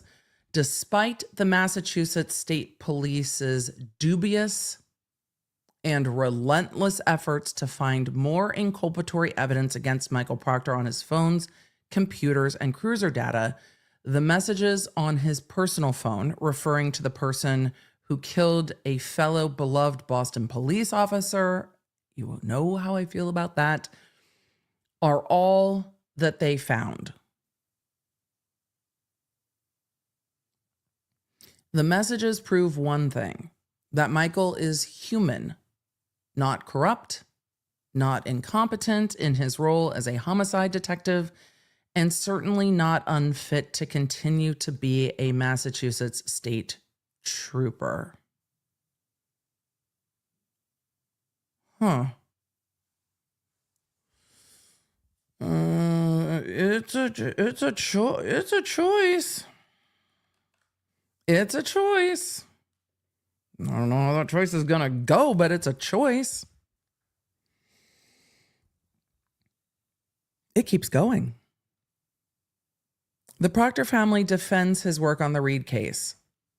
Proctor and his detectives led a meticulous and thorough investigation of integrity.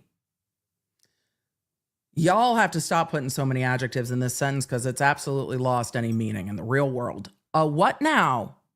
A what now? Bruh. Dr. B, are you looking for me? Okay. I heard my door, that's all.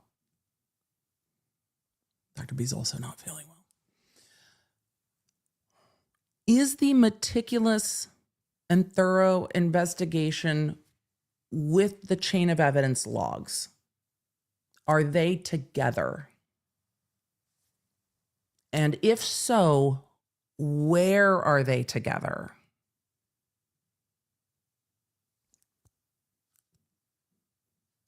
I just have questions. Proctor and his detectives, by the way, remember how he was distancing himself from being the lead investigator and he's like, I'm the case agent. It's more of a collective. It's more of like a group project. Nobody's really in charge. My name's just on the case. I'm just the case agent. Proctor and his detectives led a meticulous and thorough investigation of integrity. And despite today's wrongful termination and great harm and defamation this case has inflicted on him and his family, Proctor still believes justice will be served. For who? He is grateful for the unrelenting support of the union and the men and women of Massachusetts State Police. His heart is always with the family of Officer John O'Keefe, who continue to endure a prolonged and unimaginable nightmare. Okay. Well, I don't know how I feel about the thorough and meticulous investigation. The audacity of the rest of it is a situation. I do believe that humans are human. I don't believe that him being human is the issue here. I don't think that's the situation. Bruh. Okay. I'm sure that they are going to appeal the ruling. I don't think that's going to go very far. I don't think that the text messages are the only issue in this investigation. I think there are a lot of other issues in this investigation. I think the text messages just say the quiet part out loud and highlight the issues. Here, the jumping to conclusions is a big part of it. The apparent conflicts of interest, to me, are a big part of it. But Lord, this isn't going to tone it down. Anna in the chat said, they believe that he is a victim. That seems to be where we're at. Mm-hmm. that seems to be where we're at. Yep.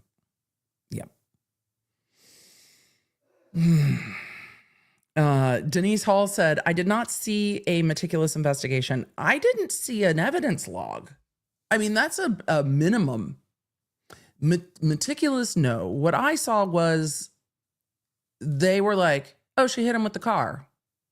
And then they were just looking to prove that that happened. Versus going, this man is in the snow. How did he get here? What happened to him? What do we know? So they started with the outcome and worked backwards. Hello, Awesome asked a great question in the chat and is going to keep me out of spiraling on this choice of a statement. So thank you, Hello, Awesome. Emily, can the defense use these statements in court? Not really. Because they are not Trooper Proctor's statements, but they give the defense some direction in asking him questions about whether he feels these things were justified. I don't know if the defense will want to open that door, because of course he's going to say this isn't justified. And I don't think the defense needs to, I don't know. I don't think the defense needs to run down that this was not a good investigation. I think they need to highlight it, and getting stuck in the mud on, well, you don't agree you should be fired isn't helpful. I think the defense tact on that is, and you were fired because of your actions in this investigation, period. Trooper Proctor, you were fired as a result of your actions in this investigation. The only thing he can say is yes. And then you don't let him explain. That's it. You don't let him explain. That's it. That's all.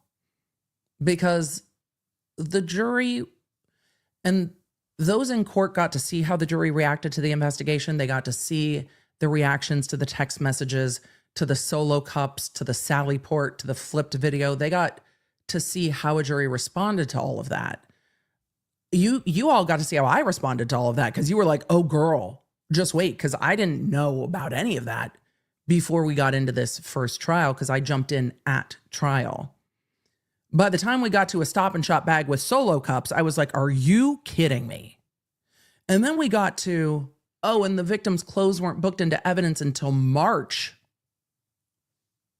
What? So I think the question about Trooper Proctor is, you were fired as a result of actions in this investigation. That's it. The prosecution might try to work around that a little bit and try to let him explain in advance. Another good question from the chat. Can the defense, Jody617 said, can the defense use Noble's statements? Not in trial. Not unless Noble becomes a witness, because the trial's not going to be about why Trooper Proctor was fired. The fact that he's fired will be it. Kind of period. Like, full stop. So, Stormy Sky said this will be great for the defense, right? I think this is helpful to the defense because it is concluded. I think if you're on a jury and you're looking at the lead investigator who's been terminated because of their actions in the case, and a large part of your defense is, and I don't know if they're going to go with Karen Reed was framed, or if they're going to go with, this was an appalling investigation with a lead investigator who immediately jumped to one conclusion and worked this investigation to prove that outcome. Either way, saying that he was fired and being able to say that he was fired because in part of this investigation just illuminates for the jury that things were not done right. And this, Moose Love, this is the question y'all want to know. Can Trooper Proctor plead the fifth? Unfortunately, I have to give a lawyer answer. It depends. And I hate saying it depends but it depends on what questions they ask him. I imagine that he will have a lawyer. He has probably had a lawyer through this entire police proceeding, the disciplinary proceeding. And I imagine his lawyer will be there in case he is asked things that he cannot answer. But we also would have seen him potentially plead the fifth in the last trial if things were being asked that could trigger a criminal investigation. I don't know what those things would be. I don't know what need there would be to ask beyond his firing, because the text messages aren't criminal. They violate department policies, ethics, and other things, but the text messages aren't criminal. The incident with Kevin Albert isn't, well, I mean, other than the DUI, but that's already been testified to and he didn't plead the fifth to it, isn't outside of the context of drinking and driving, isn't criminal. Part of the issue for work is that he was, on duty, but outside of the drinking and driving, which might be past the statute of limitations, there's no Fifth Amendment privilege there. Because the board investigation is done,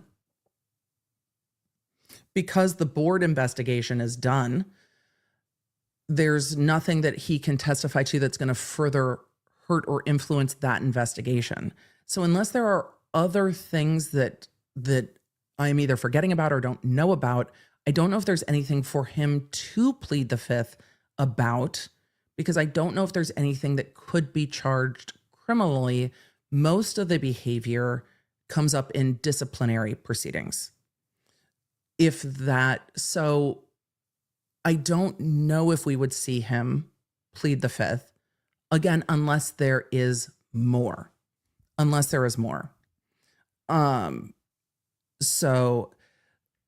Singing fan said planting evidence, ? Which, again, can be criminal in a variety of ways, but we saw his testimony last trial and he's like, I never touched the car. So I don't think we're going to have him saying he tampered with evidence or testifying to that. He's going to testify to the opposite. That's what we saw in the last trial. So I don't know if we'll see him plead the fifth. For pleading the fifth, not in like the Andy Cohen, watch what happens live kind of a way, but in the real way, goes question by question. And there are things that can be asked outside the presence of the jury to go question by question. And we saw some of that with, was it Higgins that was consulting with his lawyer during testimony? I don't know if I'm misremembering that. One of the witnesses met with their lawyer during testimony to ask questions of their lawyer before they answered things. And we would see a process more like that, where things would slow down. They would consult with their attorney and it goes question by question by question. Yes, Higgins, thank you, chat. And so it would go question by question. So we'll see. I think the prosecution is going to try to call him as little as possible. And I think that the defense is going to have a field day with cross-examination, or the defense is going to show that the text messages indicate a outcome determinative investigation where the outcome was determined first and then the investigation, and work backwards from there and ultimately say, and you were fired because in part of this. David JG said, yes, Higgins with the FBI booth. Yeah, because he can't do that. So he can't plead the fifth about being fired. Thank you, Miguelina. The last statements we already covered. I don't think there's any updated ones when we did the first version of this article. Thank you, though. We are going to move on. You guys asked some great questions. I'm going to see if there's any other questions we need to answer before we go to some of the statements that Karen Reed has made in the media. I want to touch on what the court said that spoke to me yesterday when I was rewatching some of the court's comments. And then we'll go from there. So Nolan Void said, you were the lead investigator, yes? Yes. And you were fired due to your actions in this case? Yes. Yes. Boom, there we go. It's boom, there goes the dynamite. Whoop, there it is. All of it. All of it. Yes. Yes. And I think that is a powerful line of questioning for the defense, because the fact that action was taken, if you're a juror sitting there and you have heard that the lead investigator in a case has been fired based on the behavior of the case, what impression of that witness credibility are you left with? And that's why having this investigation done helps the defense. I also think it helps the prosecution in that it's finality. So the prosecution isn't dealing with a moving target, but the prosecution knew that Proctor was a problem, and they're going to have to figure out a way to address the Proctor problem. I wonder if Brennan's going to come in hot with Proctor and be like, he's not one of us. He's not on our team. Because Lally was not friendly with his direct examination of Proctor, but also not hostile. Lally is kind of just monotone, but the questioning was direct as Lally's questioning was of anyone. The questioning was just fairly neutral, but not trying to downplay. I think Brennan might come in hot, like hot with Proctor. And then try to distance Proctor from the rest of the investigation. But we'll see. Colleen in the chat asked, are we expecting more heads to roll? Proctor was the big one. Others, and we have talked about it a little bit, others have been disciplined, and it was lost some vacation days, some days without pay. There wasn't a ton of other discipline. There were some, but not a ton. Colleen, thank you for the gifted memberships, and everyone who's gifted memberships, welcome to the new members. I saw a number of gifted memberships today. I'll pull more of them as we get there. I'm going to answer a few more questions. Monarch said, could Proctor's firing have any influence on his supervisor's actions with the incompetent handling of the evidence? I don't think the firing will affect any action taken against his supervisors. I know one of the supervisors was mildly disciplined for failure to adequately supervise. I hope that there's a lot of discussion about how evidence should be handled and maybe some updated observation of chain of custody and basic police procedure. But I don't know if this firing will change what's already happened for the supervisors. I hope that answers that thoroughly. So let's see. Tracy said, Emily, do you find it fuckery that he was fired just before the start of this trial? No, I don't. I wonder if the text messages had not come to light for the department before the trial. I don't know the timing of that, but he was disciplined immediately after the trial. And this took, I don't know, as long as it took. The timing of this doesn't seem odd to me. I'm actually more surprised that it was done before trial and not after trial, because if it was still open, there's less that he can be asked about during trial. So I think all of the attorneys rather have, the prosecution might have hoped that it was still open, because they did make a motion in limine to prevent the defense from talking about open investigations, because it's not a proper area to delve into if the investigation's still open. So no, I think it being closed ahead of trial was needed, and the timing of it, it took as long as it took, and civil service process is really slow. So it wouldn't have been done if the trial had gone forward in January when it was supposed to. So I'm surprised that it's done before this trial, but I think that is the right result. So let's see. Whippet says, why can't the defense use both some other dude did it and crappy investigation together? They can, Whippet. They can do whatever they want.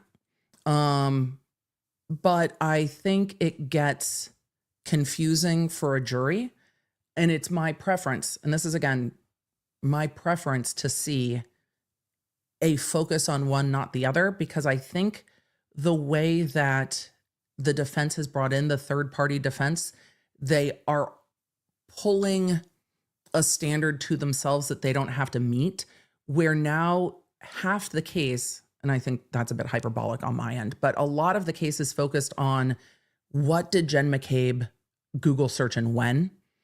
And it can lead a jury to asking the defense to prove it. Okay, you say there's this big conspiracy and she was framed. Prove it to me. And the defense almost shifts the burden to themselves because people are humans. And if you say, oh, I'm going to show you this, it's like, okay, then show it to me. Prove it to me. Receipts, timeline, screenshots, fucking everything. Name them, like, bring it. And so I think bringing in the third-party culprits can be very difficult for jurors to parse, that the defense doesn't have to prove that that's an element of doubt. And I think it is difficult for most people to separate those two things, because it's like, okay, well, the defense said there's this big conspiracy and they didn't prove it to me. Okay, well, they don't have to, but they've almost said that they have to. So I think focusing on the investigation is a cleaner avenue for the defense. That's my reading of the case. They can do both. I just think when you have third-party culprit, it can get messy, even though jurors are told that they are supposed to focus on beyond a reasonable doubt and the defense doesn't have to prove anything. When the defense is standing up there saying, Karen Reed's been framed and we're going to show you, the response is, okay, then show me, even though that's not their burden to carry. And that's where I think it's hard. So we'll see.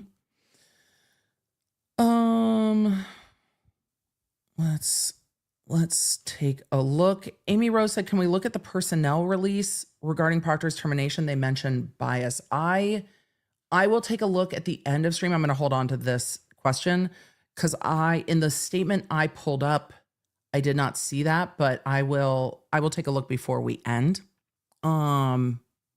Let's see.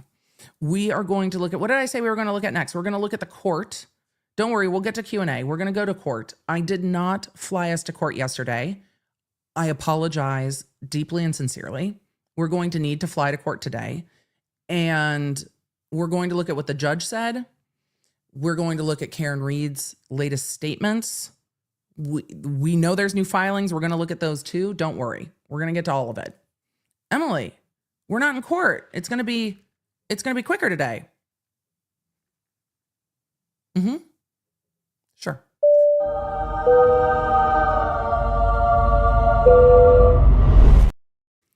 H. Lowe made a great point in the chat as we are getting into this, because there's lots of conversation around it. And law nerds, you guys have the best conversations and I love it. H. Lowe in the chat mentioned that Karen Reed is going to have a hard time suing anyone for anything until she's cleared. And that's absolutely true. As we're looking at the Baldwin case, and we haven't gotten back to Baldwin's lawsuit for malicious prosecution and civil rights violations and other things, a critical first step to that is that the criminal case be done and you be cleared. You win.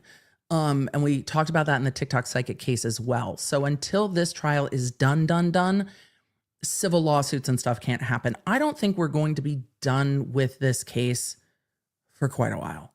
I don't think we're going to be done with the Karen Reed case.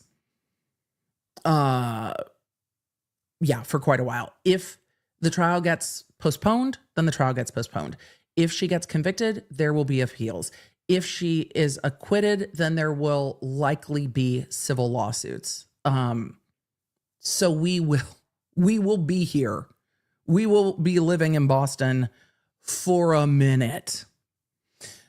Let me pull up yesterday's court because I want to talk about what the judge said at the end of court when talking about a continuance. And I know there's filings about this today, and we will take a look at those filings in after we go through Karen Reed's statements. But when the court is talking about the amount of press in this case, we're going to talk about that press. But I also want to talk about why this might get continued and just mentally prepare everyone. I mean, and myself included, because We had this slated to start in April. It's going to very much change our entire schedule. We've cleared the slate. Summer's going to be busy. All right, let's peek in on court. We'll talk more about summer another stream because, you know, summers are dynamic. And as my kids get older, they feel so fleeting. And so many of these trials go forward in the summer. It's just like, okay, back to trial in the summer. All right, let's get to the judge's comments at the end here, talking about the continuance. So we are jumping into yesterday's hearing to make note of what the court said yesterday that I think was illuminating. So as the attorneys are talking, let's see where we're at. Court at sidebar on one issue before you leave the bench. Sure. All right, they're going to sidebar on one issue, so I've missed where I wanted to be. We've overshot the mark just a little bit. This is the Commonwealth's appellate attorney. Some amount of time. Let's zoom to the court's comments. Here we go. Conferences, how long this case is expected to take. So, And for those of you asking in the chat, Tony, you mean concert season, DCI season? I mean both.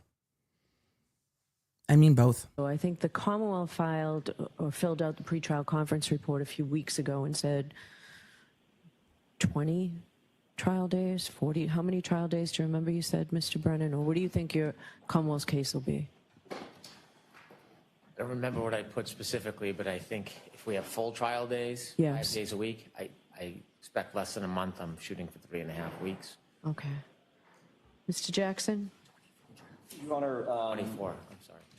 our defense obviously is somewhat dependent upon the Commonwealth's presentation, but Right.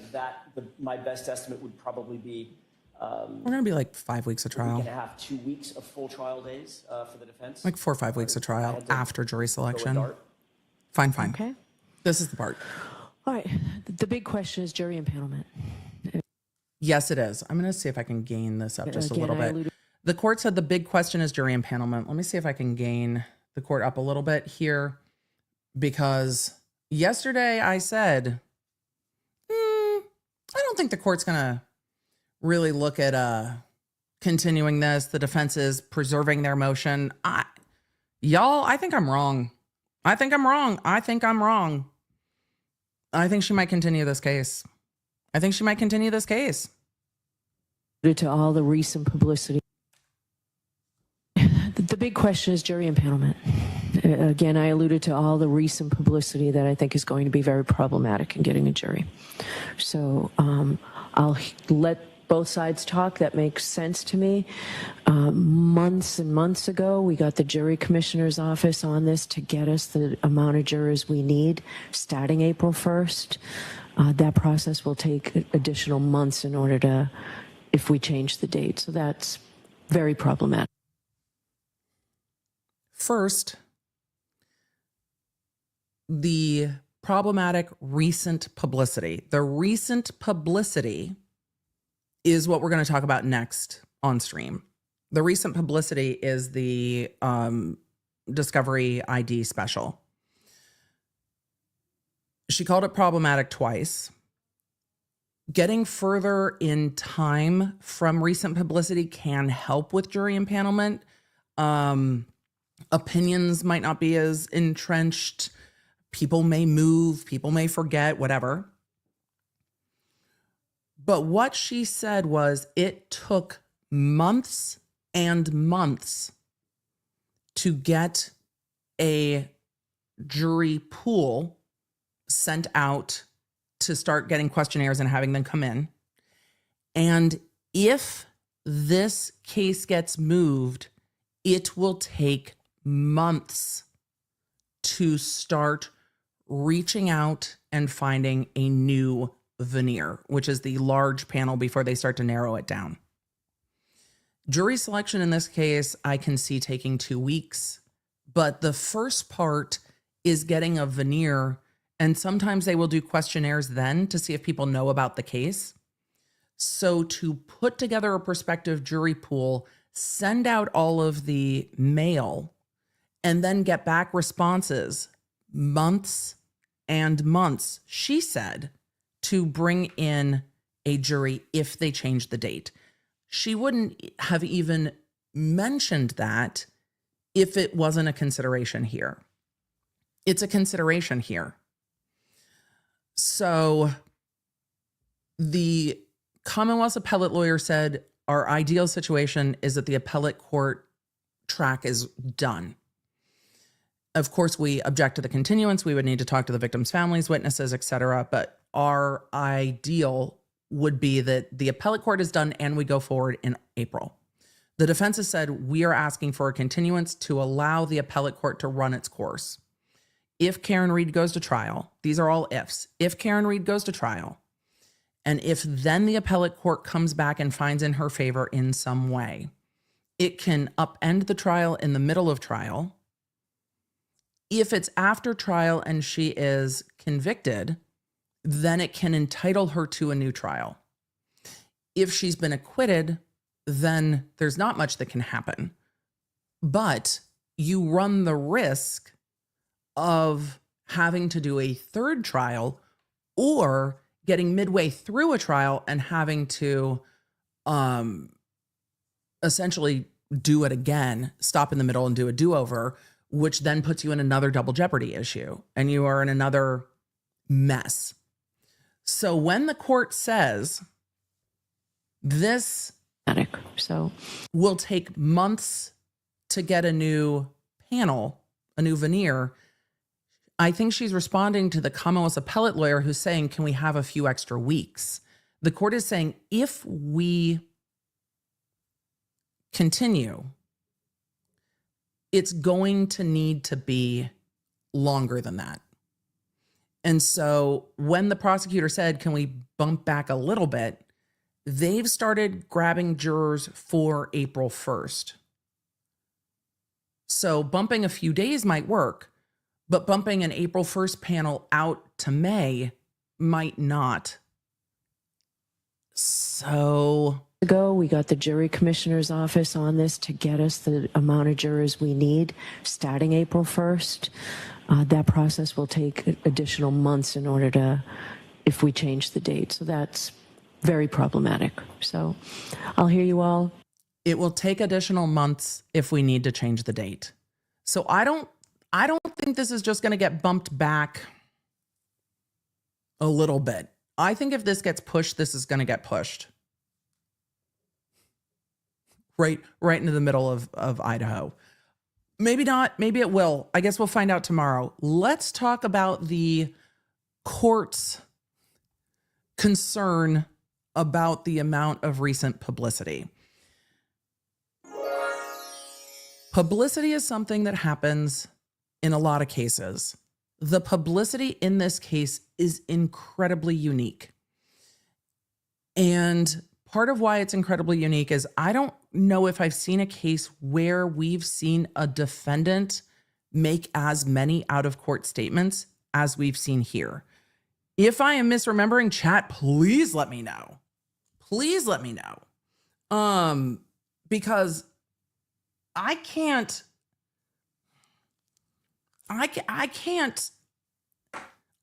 think of one where we've seen a defendant make so many statements. When you look at this case and what is known in this case compared to what is known in like Idaho, it is so different.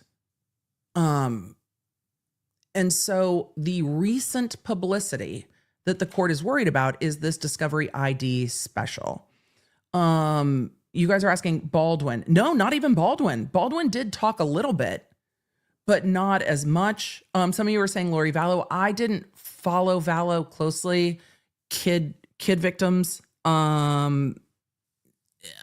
So I can't think. Baldwin gave a couple statements, but not like this. Ashley Johnson in the chat said, does Adelson's jail call count? No, because she wasn't giving interviews and Docuseries. And I've seen Docuseries in cases come out before trial. I think we saw that in Murdaugh, and we saw the defense attorneys interviewed in Murdaugh, but I don't know if I've seen this many. So we're going to take a look at an article about the Discovery ID special. Then we are going to take a look at some of the clips that have been shared and talk about Karen Reed's statements. And then we will get to new filings and witness lists in this case. Does that all help? I have seen, G-Mommy, that there is a documentary about the Russ case out. I have not seen it. And Baldwin's reality show is out. I have not seen it. A lot of you said Sarah Boone. Sarah Boone was making filings to the court, though. So those are all in the case. Greg asked about the elected DA's press conference. I've not seen a new press conference. There was a press conference 2 years ago? I have not seen a new press conference. If there's a new one, I have missed it. But Murdaugh was everywhere, but it wasn't, Alec Murdaugh wasn't making statements. His lawyers were, but I've not seen statements like this. So let's take a look. Rehomed Sally Port camera. That's a great question. I'm holding on to it. So let's take a look. Where did I say we were going first? I started reading the chat and then got all into the conversation we were having in chat and then completely forgot where we were going first. Oh, the article. We're going to the article. That's where we're going. Yes. Let me find it, because there was an interesting article about this production. So I wanted to contextualize it that way. And we've just become, a headline stream today, which is unusual for us, normally court documents, but it's always nice to take a look at something different. Where did that article go? Emily, you have too much stuff, too many tabs open. How else would we ever remember what we wanted to get to? And then we'll have to get to, where did it go? I saved it somewhere. Not in any of the places that I'm looking, but I saved it somewhere. Oh, chat. We were so well prepared until now. Now we've hit the wall of preparation. I've got to go find that link again. So there we go.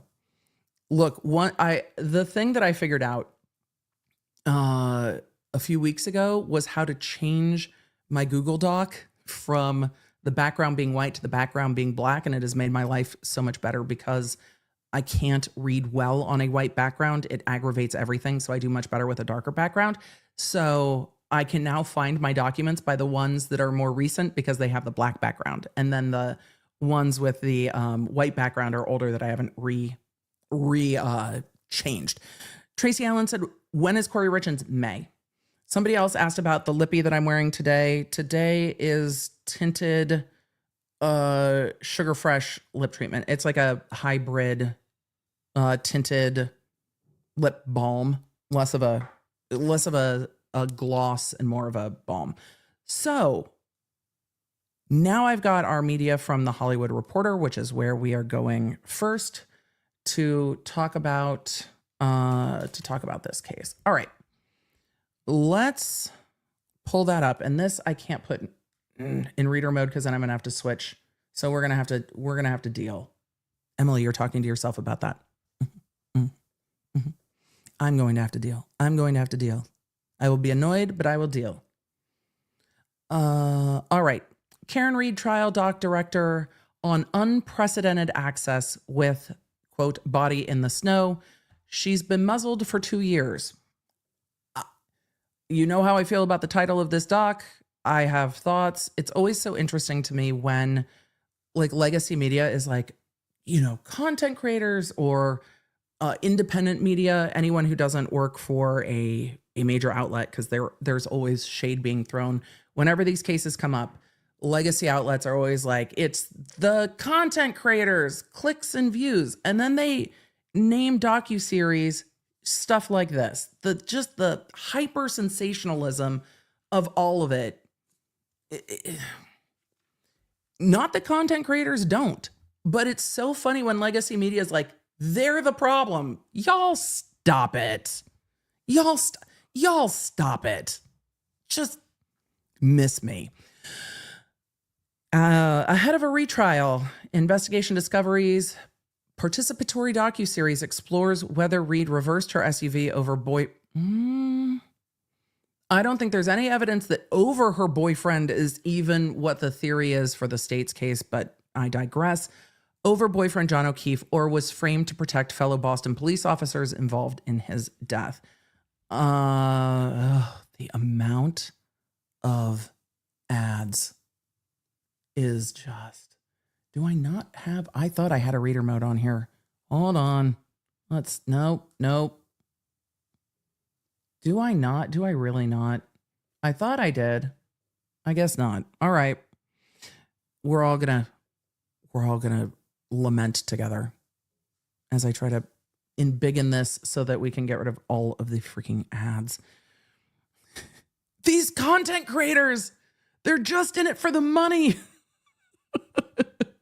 Tell me again with the good Lord. At the beginning of this article, they say Karen Reed was willing to talk about why boyfriend John O'Keefe was found dead on fellow Boston police officers' front lawn in January 2022, even before her first trial in 2024 ended in a mistrial. What became clear to me when watching the first episodes of this, and I got through 3, was that this was all filmed leading up to trial. And we had seen what seemed like television cameras following, or production cameras following Karen Reed's defense team around.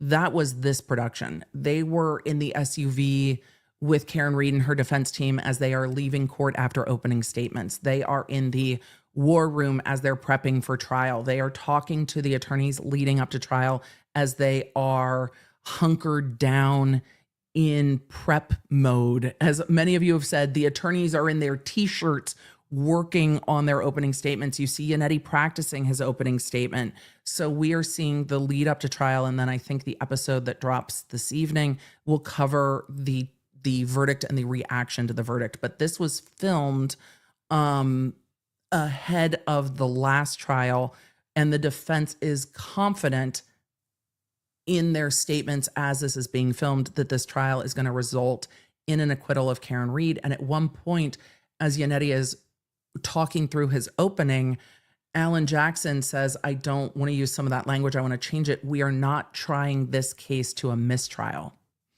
It's interesting to see now as we have the result.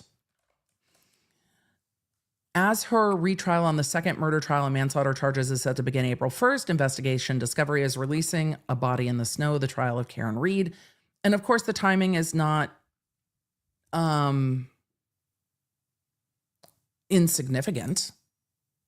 I mean, again, the timing of this seems to align with peak interest in the case due to the timing of when the retrial is, but that also is a lot of media and conversation about media ahead of the case and statements of the defendant and the defense attorneys ahead of the case, though these statements were made in advance of the last trial. So if anyone is worrying about whether or not this would violate the now issued gag order and things like that, no. These statements were made in advance of the last trial. It's just being released now. The timing is not surprising to me. Let's see. It goes on to say, quote, doing this film is my testimony. This has happened to me. I know what happened between John and me. Reed tells the director, Terry Muir. I'm going to say that wrong, but that's the director of the Unsolved Mysteries early in the series. It goes on to say, speaking to the Hollywood Reporter, the director explains that the access she and her camera team got to Reed and her attorneys was surprisingly comprehensive. And yes, did I mirror my thumbnail from their thumbnail? 100%. This is what we're talking today. And I don't want to put Proctor's face on my thumbnails, to be perfectly honest. Like, just no. Quote, At first I thought, I hope they really mean what they're saying. You know, can we be in the car? Can we be in the war room? Can we be in your hotel room? And it turned out they really did allow us to. The access was incredible, really unprecedented, the director said. ID's president, Jason Sarlanis, I don't know why the president of the network is talking to the media, but okay, adds that the competing legal claims of Reed's first trial, a toxic romance ending in either a murder or a frame-up, underscore the journey of one woman against the system that continues to capture national attention. Quote, I think Karen's struggle through this multi-week process is so daunting, and the level of openness to share that struggle with the world is what makes this project so interesting for potential viewers. Again, title. A Body in the Snow, the trial of Karen Reed, produced by Unsolved Productions for ID Investigation Discovery, which, depending on what service you have and what country you live in, you can find on Max, Hulu, elsewhere. It just depends on where you are. I think they also have a website. You probably have to pay for a subscription to something, but we're going to watch some clips of that after this and talk about it. So if you don't want to, you don't have to, but I watched on Hulu. Let's see. Investigation Discovery airs on ID and streams on Max over 3 nights starting March 17th with a 1-hour finale on March 19th. That is today. Below is the interview with the head of the network and the director, who say Reed hasn't been able to fully tell her story until now. I mean, I don't know if she should fully be telling her story now. She's got another trial coming up, and can she testify? She can. Should she? Probably not. Have you guys watched this? I should ask. I'm going to ask. We're going to just do polls today. Emily, it's like you forgot this feature existed and now you're very excited about it. No, it's just today lends itself for it. You watch this. I'm sure some of you have watched others, because there's been one with, I think, Boston 25. There was another one before that. Some of the clips in this docuseries seemed familiar to me from other docuseries. Some of the interviews with John O'Keefe's friends were familiar. So I don't know if this production company did productions for multiple networks or footage was shared. I don't know. But some of those interviews looked very similar. So let's see. Did you watch this series? I just wanted to see how many of you have watched it. But not yet. So yes, no, and planning on it, but not yet. Because I'm curious. And for those of you that are international, I don't know where and when it will be released international, but a lot of these things do end up abroad as well. All right, first question. Why do a docuseries on Karen Reed? The director said, actually, this project came to me. Interesting note. I had only heard briefly about Karen Reed. The attorneys representing Karen Reed were looking for someone to follow them through the pretrial and trial process. I don't know how that lands with all of y'all. I found that to be incredibly interesting. That the attorneys reached out about this. I don't know if that is because at this point, I think the attorneys are mostly doing this pro bono, and that the production helps. I don't know if it is because they are that confident going into trial and that they really wanted to show this process. I don't know, but they would have known that this wasn't going to come out before the trial. If this trial had resolved, this would have come out and there wouldn't have been another trial. And the defense team seems like they really thought that this case was going to result in an acquittal, and that this would come out showing the process of getting there, and that this case wasn't going to end in a mistrial. But it's interesting to me that it is the defense team that reached out. And for those of you asking, defense team is pro bono. At this point, the defense has made several comments that their legal fees are upwards of $5 million, but that's not what they're charging. So they are doing this work for less than they would normally charge. And so when I said they're basically pro bono, the defense has said they are not taking fees and that the money Karen Reed is spending right now is going to paying expert travel and the rest of it. So I wonder if some of this is also rainmaking for the defense attorneys, because high profile cases like this can bring in quite a lot of work. So, K Hart Z said 5 mil. Yes. At this point, yes. Yeah. This is not inexpensive. What Karen Reed is doing is not inexpensive and is not accessible to many. I was surprised that it was the defense that reached out to document this. That surprised me. I did, with the amount of interest in this case, because I've already seen in the media filings in like the Corey Richins case that there's already interest there. I'm sure there's people already working on Docuseries, because it's the thing. There's a trial, there's 7 Docuseries.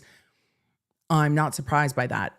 I'm surprised that the defense reached out and said, we need Andy and a camera.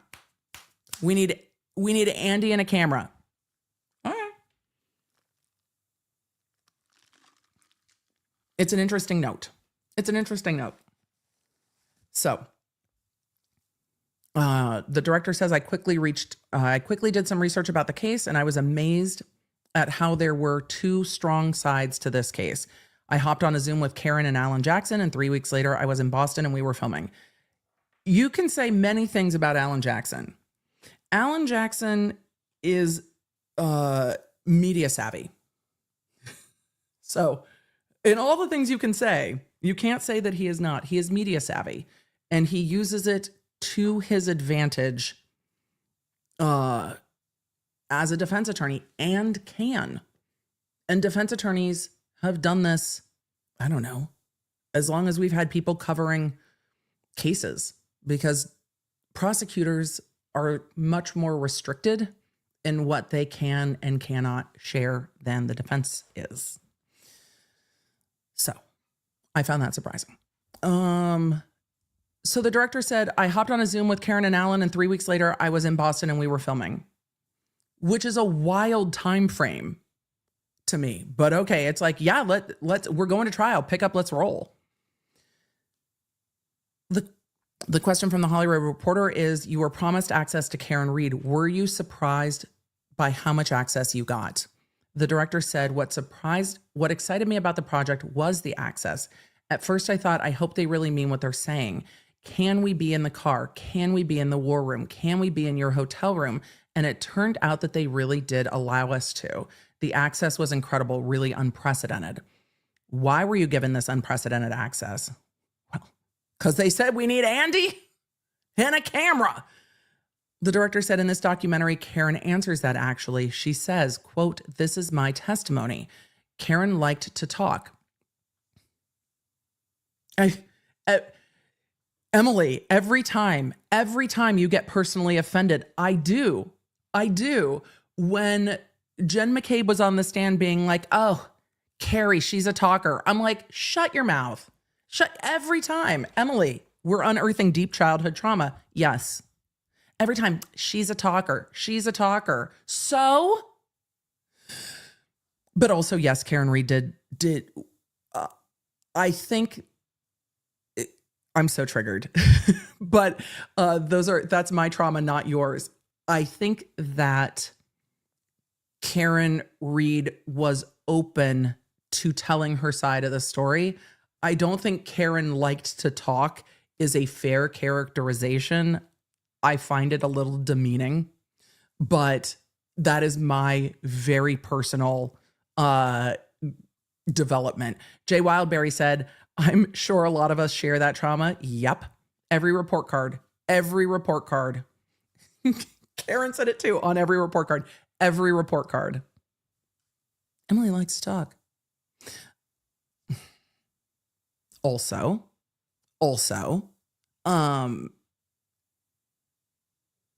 Why is it noted? They like to talk. Okay. People have things to say. I participate in class discussion. I find it helpful, even if others find it annoying at times. But I just think I don't know. I think it downplays the purpose for Karen Reed. I don't think it's Karen likes to talk. I think it was Karen wants to tell her side of the story and doesn't have a forum to do that and has reached the end of remaining silent. And we have seen that with Alec Baldwin too. Alec Baldwin was struggling not to explain. Alec Baldwin wanted the public to understand his perspective on the thing. And I can imagine how it feels when you are on trial and everyone's talking about you and no one's talking to you and you're the one that could go to prison. That is not a comfortable position to be in. It is one of the hardest things I imagine to do, especially if you want to say, no, you've got it wrong. It just doesn't always help to say, no, you got it wrong when you have another trial to go. But Karen Reed has given numerous interviews.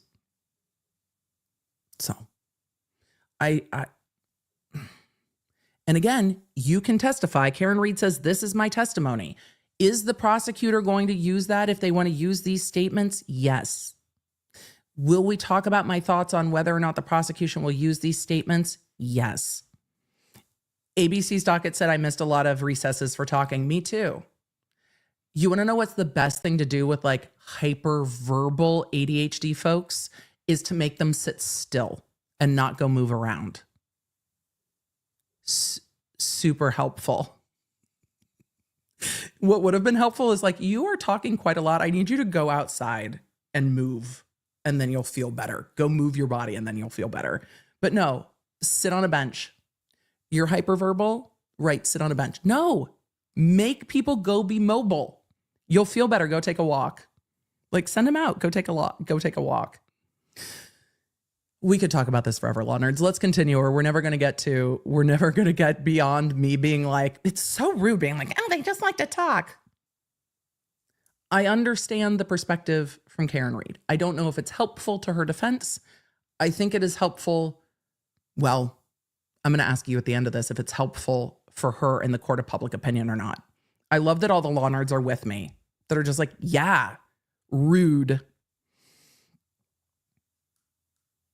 So Karen, they go on to say she's been muzzled for 2 years. She's done a few interviews here and there. She's done numerous interviews, but she's never felt like she could tell her entire story from beginning to end. And that's what she wanted to do. I think she knew she probably wasn't going to be asked to testify.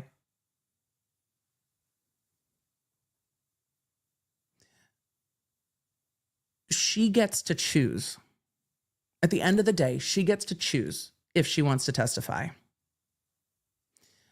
I understand why she would choose not to testify. I don't think it can help her. And I'll ask you at the end, for those of you that have watched, I don't think it would help her at all. She can choose to testify. That's me being picky on, do you understand legal process? But she gets to make that choice. I doubt her attorneys would let her do that because that's rare. I think she just wanted to tell her story. What I would love to see in some of these is almost more of a podcast format, because I want to see, and we're not going to get it from these docuseries, I want to see the flow of the conversation. I don't want to see it snippeted. And in this docuseries, they did take times of juxtaposing Karen Reed's description of what happened at 34 Fairview, and then testimony from Jem McCabe, from Carrie Roberts. And so they interspliced her story, but you lose the flow of the story. And I wanted to see the flow. I just wish if somebody wants to sit down with her and show us an hour of conversation, but it is interspliced and cut up, and it's hard to get a sense for the flow and the ordering of things. And it's over multiple interviews because her outfits are different and the locations are different.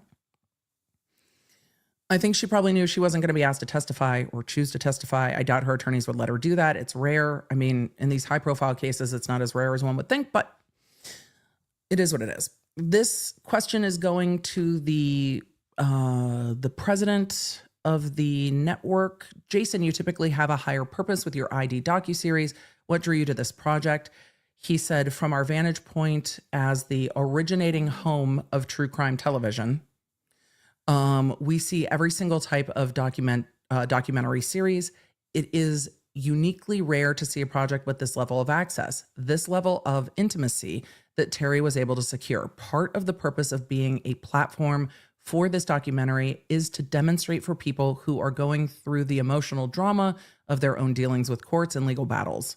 This is such an example on such a high level. We think our viewers can take away from this what it would be like to go through that because of this level of access. The next question is, this case turns one woman, an outsider, against an apparent blue wall of silence, and Alan Jackson says that in the interview he gave in the series. In a Boston home where it's unclear whether an alleged murder took place, is that one of the appeals here, the story of a lone woman against the system? The president of the network said, I think Karen Reed's struggle through this multi-week process is so daunting, and the level of openness to share that struggle with the world is what makes this project so interesting for potential viewers. Questions of potential corruption in the system, the issues, frankly, with drunk driving. I mean, there are so many different layers to this 5-part documentary series, but I think at the core, one woman's struggle against the greater system is absolutely one of the perspectives we found so interesting, and that is the defense perspective for sure. The director said, one of our reporters, Ted Daniel, and Ted Daniel, I'm sure a lot of you are following his reporting on this case, he's in court quite frequently, says, quote, this is about Karen Reed almost rather than John O'Keefe, but he says this is so much bigger than Karen. I will just say, most criminal trials are about the defendant because they're the ones on trial. So yes, criminal cases feel that way. And I think you guys have felt the tension with that of where, in the criminal cases before a verdict, it feels like the victim almost gets lost in the case and isn't discussed much. Some of that's rules of evidence. Some of that is prejudice or potential prejudice against the defendant. You really don't hear a lot about the impact to the victim's family, to the community, and to others until you get to impact statements. So there's tension in all criminal trials because the focus of the criminal trial is, did the person sitting in the defendant's seat do the thing? So I don't think that's this case. I think that's all cases because of the way that the system works and the way our criminal system works. So that, let's see. He goes on, the director goes on to say that Ted Daniels says that this is so much bigger than Karen. I think he's really right about that. I've never seen a case that has divided a town like this has, destroyed friendships and families. People can't even talk about it. As one of the people in the film says, you're either pro Karen Reed or you're not pro Karen Reed. I mean, or you're a law nerd and you're like, can someone tell us what the fuck happened? We're pro answers. Big fan of justice. Big fan of justice. Can we just, answers would be great. Okay. But from their perspective, you're either pro Karen Reed or you're not pro Karen Reed.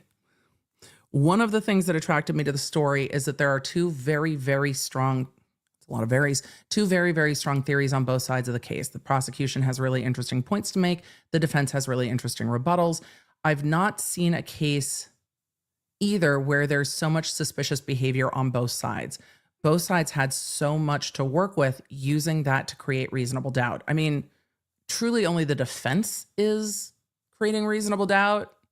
I mean, I think this investigation leads to doubt, but they're not trying to create it. So that's the director. I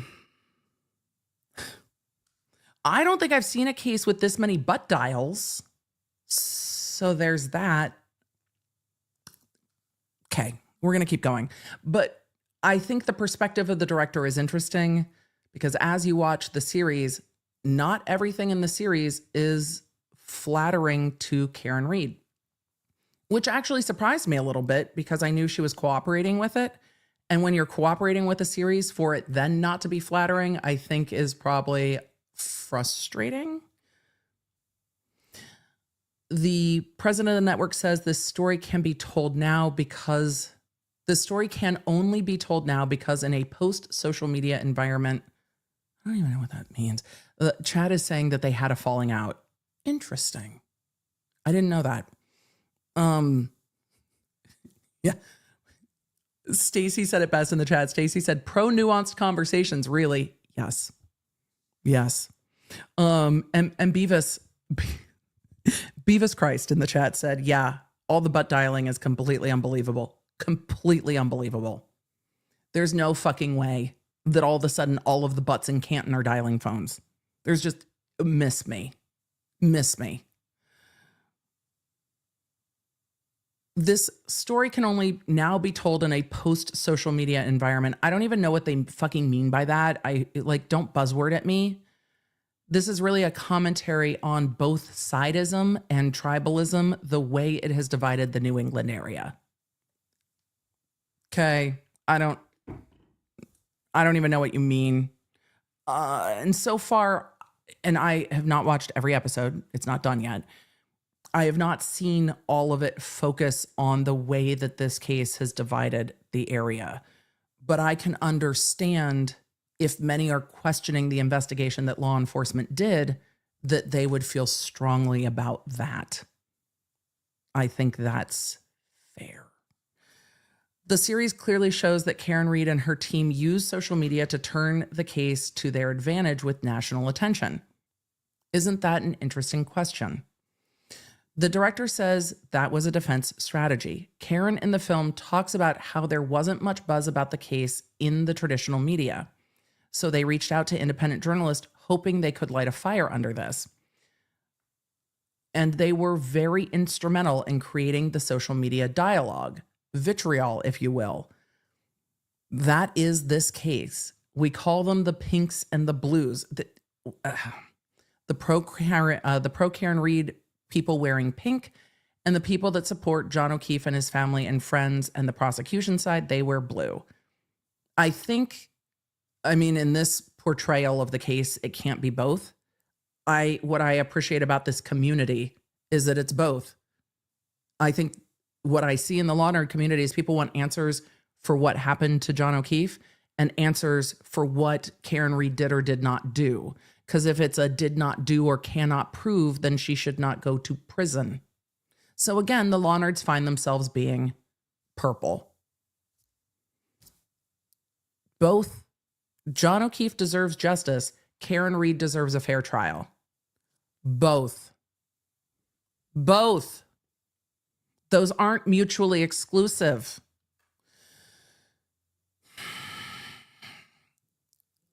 However, it's interesting to see them highlighting that the defense discusses openly their engagement with social media and their engagement with independent journalists. I don't think that's hurt them. Do you think that that's hurt the defense? Because we have seen cases where the internet can bring in information that a defense team would not have time to dig up. So we saw this in the Tati case. There were people going to the lawyers constantly saying, oh, there was this clip. Oh, this person's talking about this. Oh, this is happening here. There are times that the internet can be a tremendous resource. I mean, if you shake the hornet's nest, it might sting you. But if the defense is looking for leads and information, you need people to be talking about the case. A number of you have pointed out the Johnny Depp case. Yes, we saw numerous rebuttal witnesses who we wouldn't have heard from in the Depp case without social media. Original E said independent media broke the Murdaugh case too. Yeah.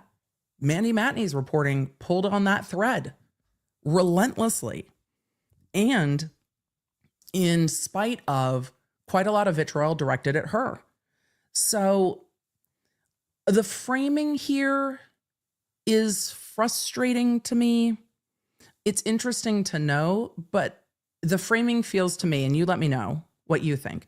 The framing feels to me as if this isn't what's done in every case. The framing feels to me that somehow what the defense is doing here is kind of gross. That is the framing. But if the defense was just talking to legacy media, would this be the framing? So I very much see in all of these high-profile cases that the legacy media tries to paint independent media as like the enemy. And it's so weird to me because there's room for all of it. So the framing to me is interesting. But again, legacy media is covering this and is happy to, and is named it the most clickbaity shit in the world. So, okay. Yeah, the framing is interesting. But again, if you want to get leads, people need to know what's happening. And a number of you pointed out, like Dr. Russell, exactly. Besides following Reed and her team, the series does a lot to keep O'Keefe, the deceased, in frame by interviewing friends. The director says it was so important in putting this film together to keep John O'Keefe, the victim in this case, a presence in the series because it's about John. Everyone would tell you that he's a great guy, a great cop, a great dad to his sister's kids, and he's gotten so lost in this. Yes, he deserved a thorough and meticulous investigation. It's my opinion that that's not what happened here. The director goes on to say that's why it's so important to bring his friends into it. And I know we've seen in other series, I don't remember which ones, some of these friends give interviews before. I don't have anything that stands out in my mind as new information from his friends, because the story of John O'Keefe and his family is so heartbreaking. And his niece and nephew get kind of lost in this, especially because the anger of John O'Keefe's brother, that gets all wrapped up into all of this. And I feel like the niece and nephew get lost in a lot of this because it's just incredibly tragic. And they've dealt with so much loss. So let's continue on. The director goes on to say, but we really need to not lose sight of the fact that it's about a wonderful man who is now dead. I mean, I think the series is more about who did it. The president of the network said projects like this are told from a singular side. And while Terry got incredible access to Karen and Karen's team, the way she has folded part of John's extended loved ones in is critical to creating the balance that we think makes the show. Returning to social media, we assume ID docuseries have to follow certain journalistic tenets. This is the question from The Hollywood Reporter. Be factual, show both sides, but online, early on, we're introduced to Turtle Boy, who grandstands on social media and says whatever he wants with no accountability. That's the question from The Hollywood Reporter. So, the director said, we didn't do an interview with Turtle Boy. We wanted to include him because he is part of the story, but there's a side part of his story. He's facing 16 counts of witness intimidation. He has his own case going. He's being prosecuted. which tells you he has crossed the line to have these charges leveled against him. But he's an independent journalist and isn't held to the same standards as all the other reporters we included in the series. He can say and do whatever he wants. It's the collateral damage. This is a very personal opinion that he's done in terms of the lives of the witnesses who are just witnesses. As Jennifer McCabe says on the stand, I'm just a witness. It's really concerning and disturbing. So the director of the series definitely has an opinion. Carrie B in the chat is saying they did an interview with him, but they scratched the interview. I'm sure he would have talked about it then, which is interesting if the director is saying we didn't do an interview with him. If they really did and scrapped it, that's incredibly interesting. It's very interesting to me, the perspective of the director in this. Lisa PJ said they did not interview him. He said that last night. I do not know. And some of you are saying he refused. He made it clear. I'll go look on X. Look, the law nerds know. The framing is what's interesting to me. The framing here is very much anyone who's talking on social media has no boundaries. And I don't think that's accurate. I think that is the picture that legacy media would like to paint. There are absolutely content creators who cross lines all the time. 100%. But I think that trying to frame all independent media as they can do whatever the fuck they want doesn't really account for the way the internet works. But it's also very interesting to see the framing and the positioning of legacy media good, independent media bad. And of course, whenever you get to independent media, there's a whole spectrum of people who have microphones and a camera. But the director is interesting in the strength of the opinion there. The president of the network says when you look at the wild, wild west that is social media and influencer culture, there's no accountability. I don't know about that, man. If content creators cross their community, their audiences bounce. Their audiences bounce. Their views bounce.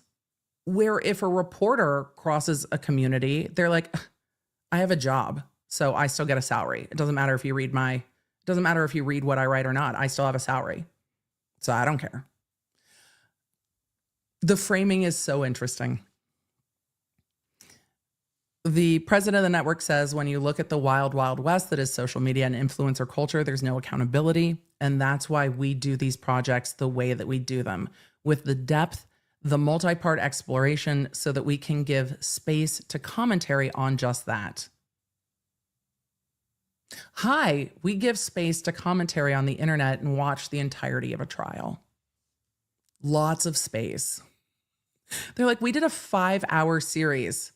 Somebody tell me how many hours we streamed this trial. Emily, you're taking this so personal. No, the framing pisses me off because I am sick of legacy media trying to shit on independent and new media because they're mad that their views are down. Stop it. The Sarah Boone trial, when we took out all of the court breaks, was over 52 hours. And that was what, a week and a half?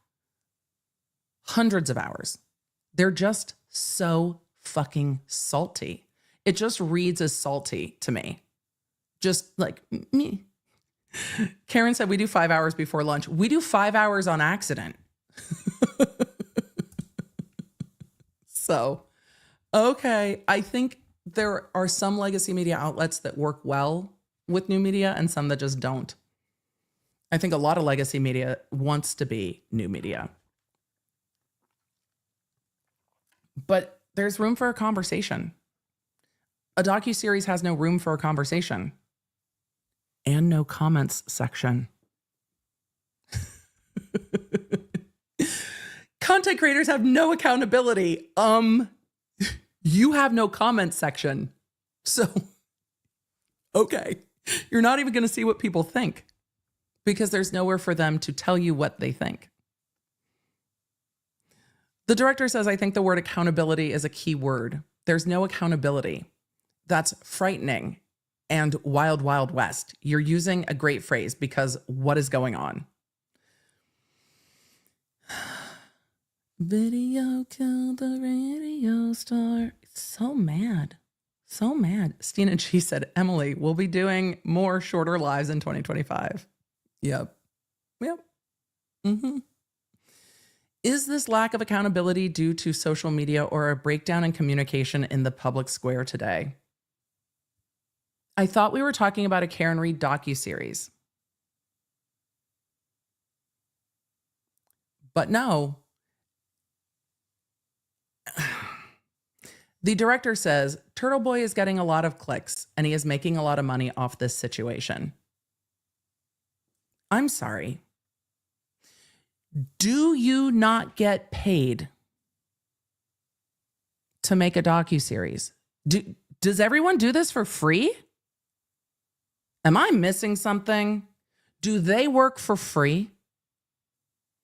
This is so Depp Heard. It's sending me.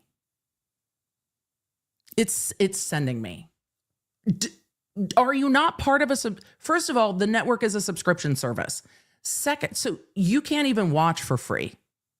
You can watch me for free on your YouTube. Turtle Boy also streams on YouTube. Can watch the content for free. You can choose to do more, but you can watch it for free. You have to subscribe to some service to even watch ID. This is like every other media network bitching about creators and putting it behind a paywall. Creators are making money. Your story is behind a paywall. Cry for me. The director, getting a lot of clicks, making a lot of money off this situation. I forgot that you all worked for free. Why do people try to leverage they're making money into that means they're for sale? No.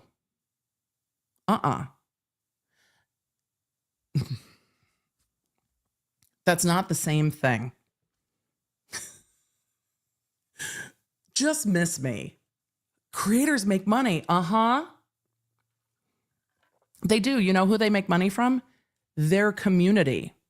It's way more of a PBS situation, supported by viewers like you. So why is that constantly leveraged? It's just so disingenuous and dumb. And they try to diminish creators by saying they're making money. Okay. I forgot that y'all were working for free. My bad. You also named your documentary Body in the Snow. Not the trial of Karen Read.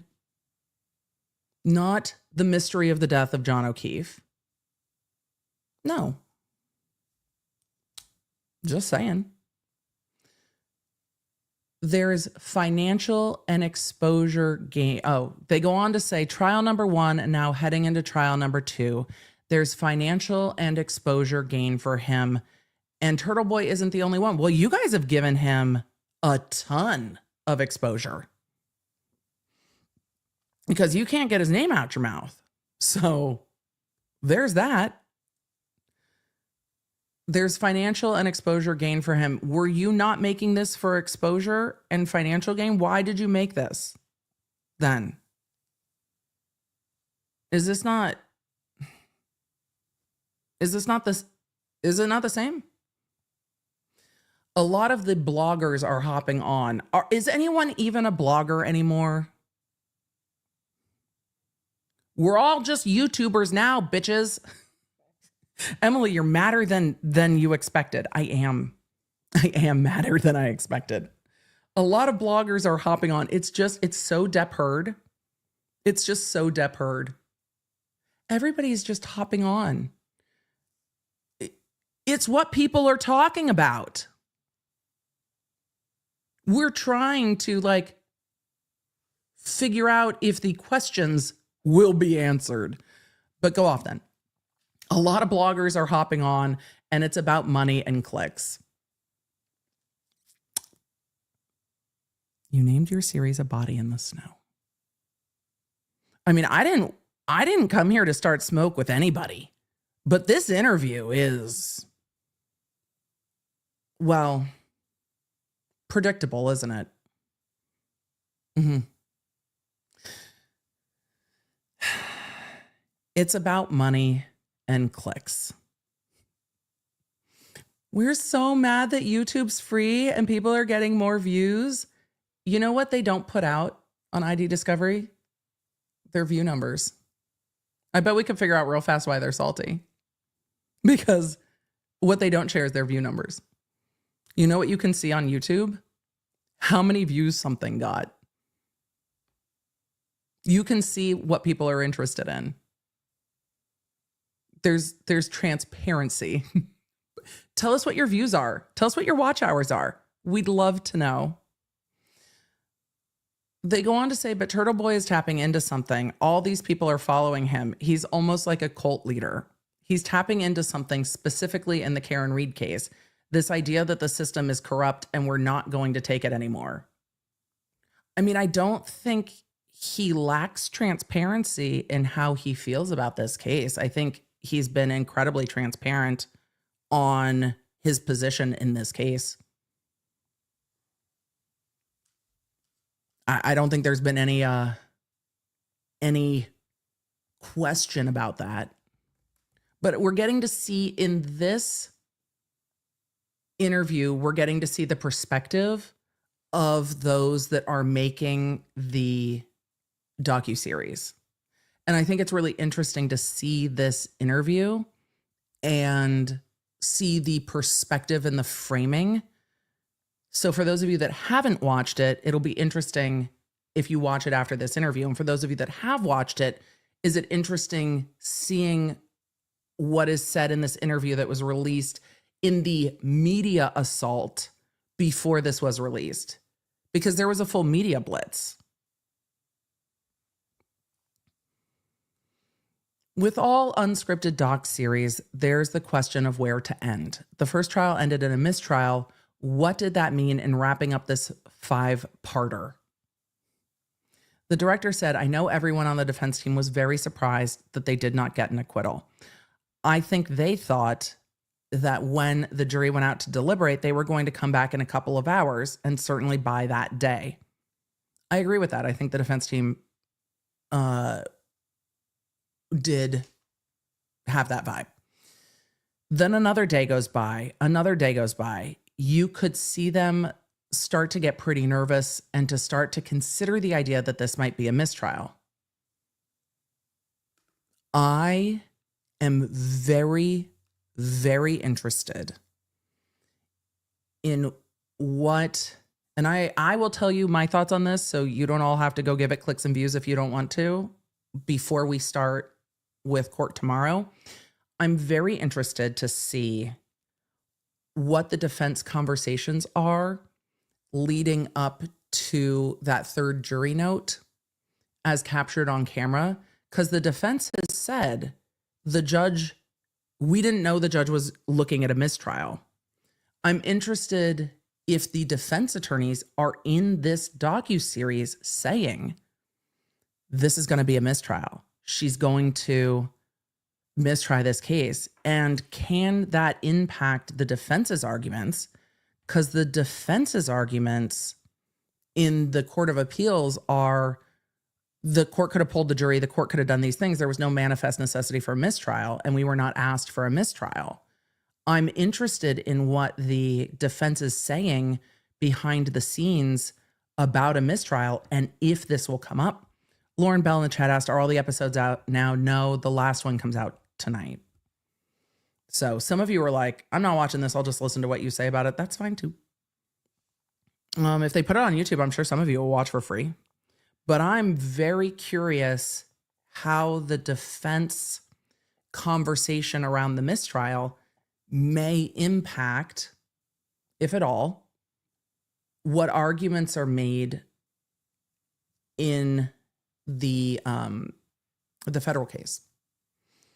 Did they know that a mistrial was what's coming? Because that's what Judge Cannoni said. The defense knew after the Toohey charge, or the Allen charge, that a mistrial was what was next. And the defense has said, but the court could have asked us questions and the court could have read us the note. If the defense is behind the scenes talking about it, it's going to come up. So the director goes on to say, you could see them start to get pretty nervous and to start to consider the idea that this might be a mistrial. I'm curious how that plays out. What it did in terms of our focus on the project, the prosecution, the district attorney's office immediately announced that they were going to retry the case. And we would always want to make a balanced presentation of both sides, the prosecution and the defense. But I think it became even more important because this project is going to air before the second trial begins. It didn't have to, though. That's also a choice. I think that choice is probably driven by, say it with me, chat, clicks and views, clicks and views. But I think it became even more important because this project is going to air before the second trial begins, and we don't want to feel like we have swayed anyone in one direction or another. I don't know how they're going to find a jury who hasn't heard of this case. This is the court's concern, too. If we get as many viewers as we hope we will, then a lot of them might have seen the show. You're releasing it, what, a week and a bit before the second trial is due to start? Like, the jury summonses are out in the mail, and you release that. It's a choice. It's a choice.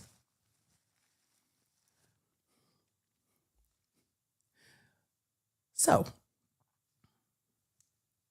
have you made a decision on whether to make another series about the second trial? The director, right now, we're not planning on going back, but we can chat about that later.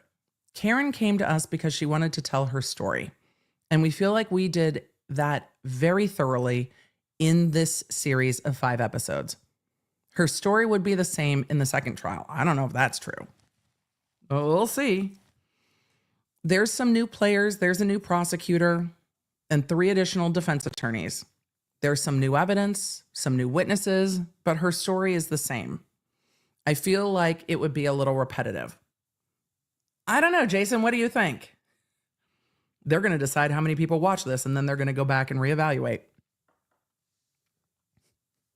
And they're definitely not going to ask me to participate, which wouldn't surprise me. I get asked a lot. I say no 90% of the time. The head of the network said, I would say to Terry's credit as a filmmaker and the incredible team she surrounded herself, this 5-part documentary feels very complete.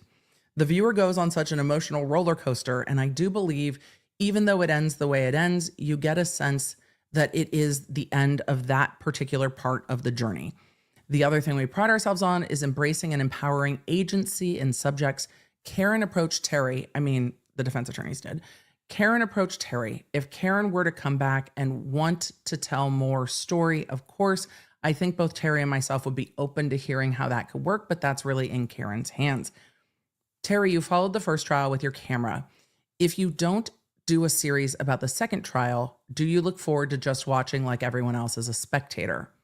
The director, absolutely. I cannot wait. I'm so excited actually to see what happens because I'm so invested in these characters.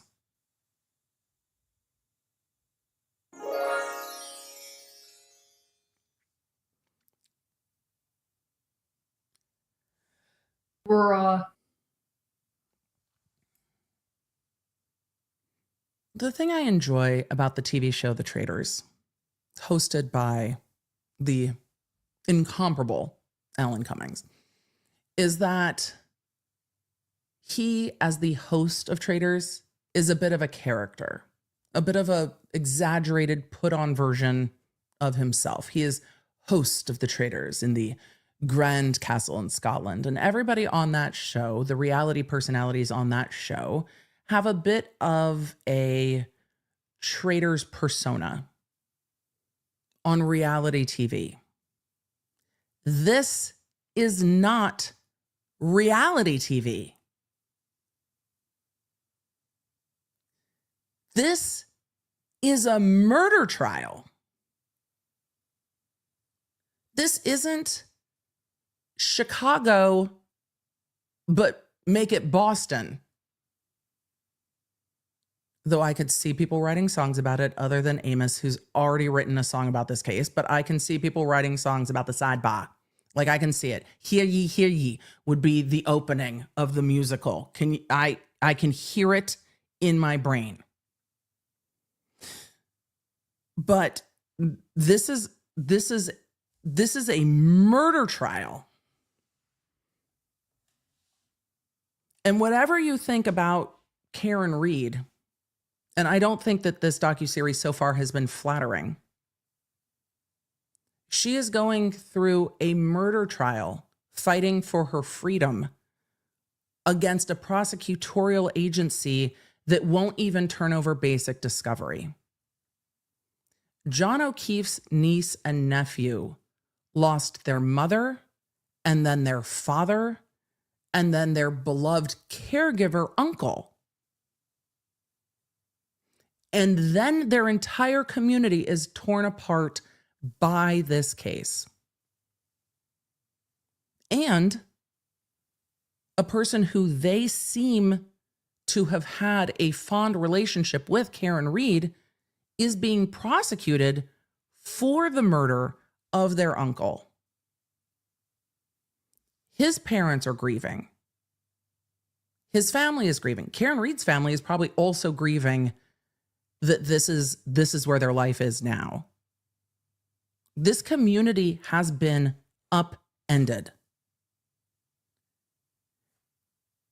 And in this interview, talking about this docuseries that was trying to weave in the human story, they say earlier in the interview, the human story of court and what, as Karen Reed's perspective, being wrongly prosecuted looks like, and from the prosecution's perspective, what prosecuting someone for a DUI-related homicide looks like. And you get to the end of this interview, and the director says about watching the second trial, "I cannot wait. I'm so excited actually to see what happens because I'm so invested in these characters." Do you know what I see regularly in the comments, and sometimes in the live stream comments, but often in the replay comments? Is people in the law nerd community saying, "I don't know if I can watch this case anymore because I am so outraged at what I'm seeing." It's not one, it's not two. It is frequent comments of, "I don't even know if I can continue to watch this because I'm disgusted, horrified, frustrated, outraged, stressed, anxious." I don't think I've ever seen the law nerd community say, "I'm so excited." I think the law nerd community feels a little sick to their stomachs getting ready for this to be a second trial and going, "How are we here?" And then a lot of this community is like, "I can't, I want to step away because I'm frustrated, but I can't believe that this is still going on. And so it's hard to step away because I want to know what is next," like waiting for the other shoe to drop. So it's frustrating to see that the background of this is, "Oh my God, I can't wait. I'm so invested in these characters. And now there are some new characters. And there's going to be some new strategy on the part of the defense. The interview continues saying, because they did not get an acquittal, they did not create reasonable doubt.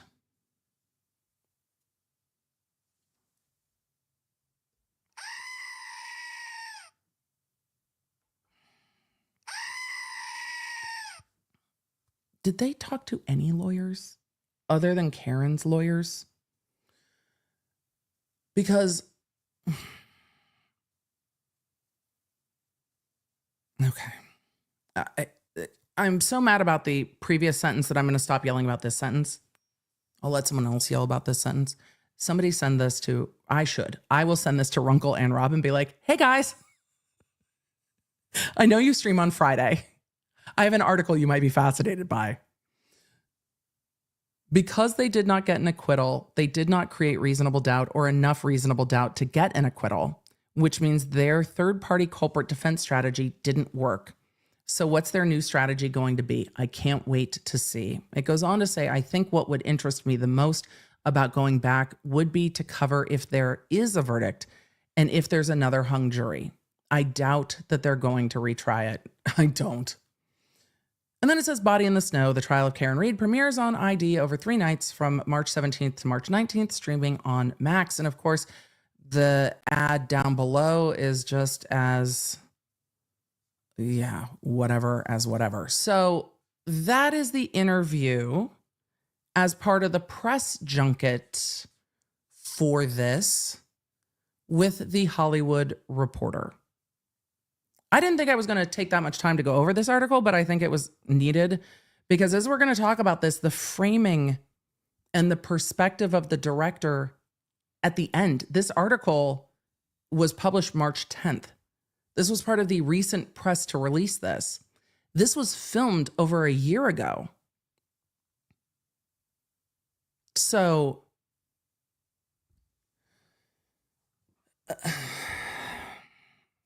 it's frustrating to see. It's frustrating to see. I am frustrated. But we also need to talk about how much Karen Read chatted.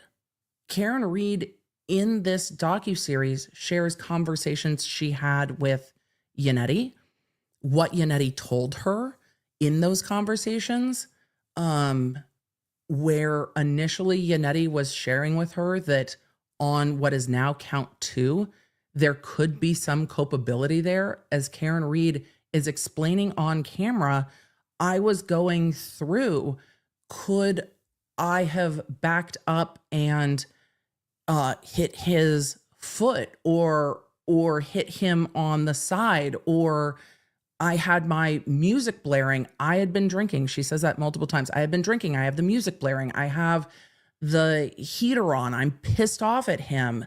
And could I have not known he was behind me? Could I have bumped him? Could I have done something? And she said that Yannetti said to her, if that's the case, then you could have some culpability.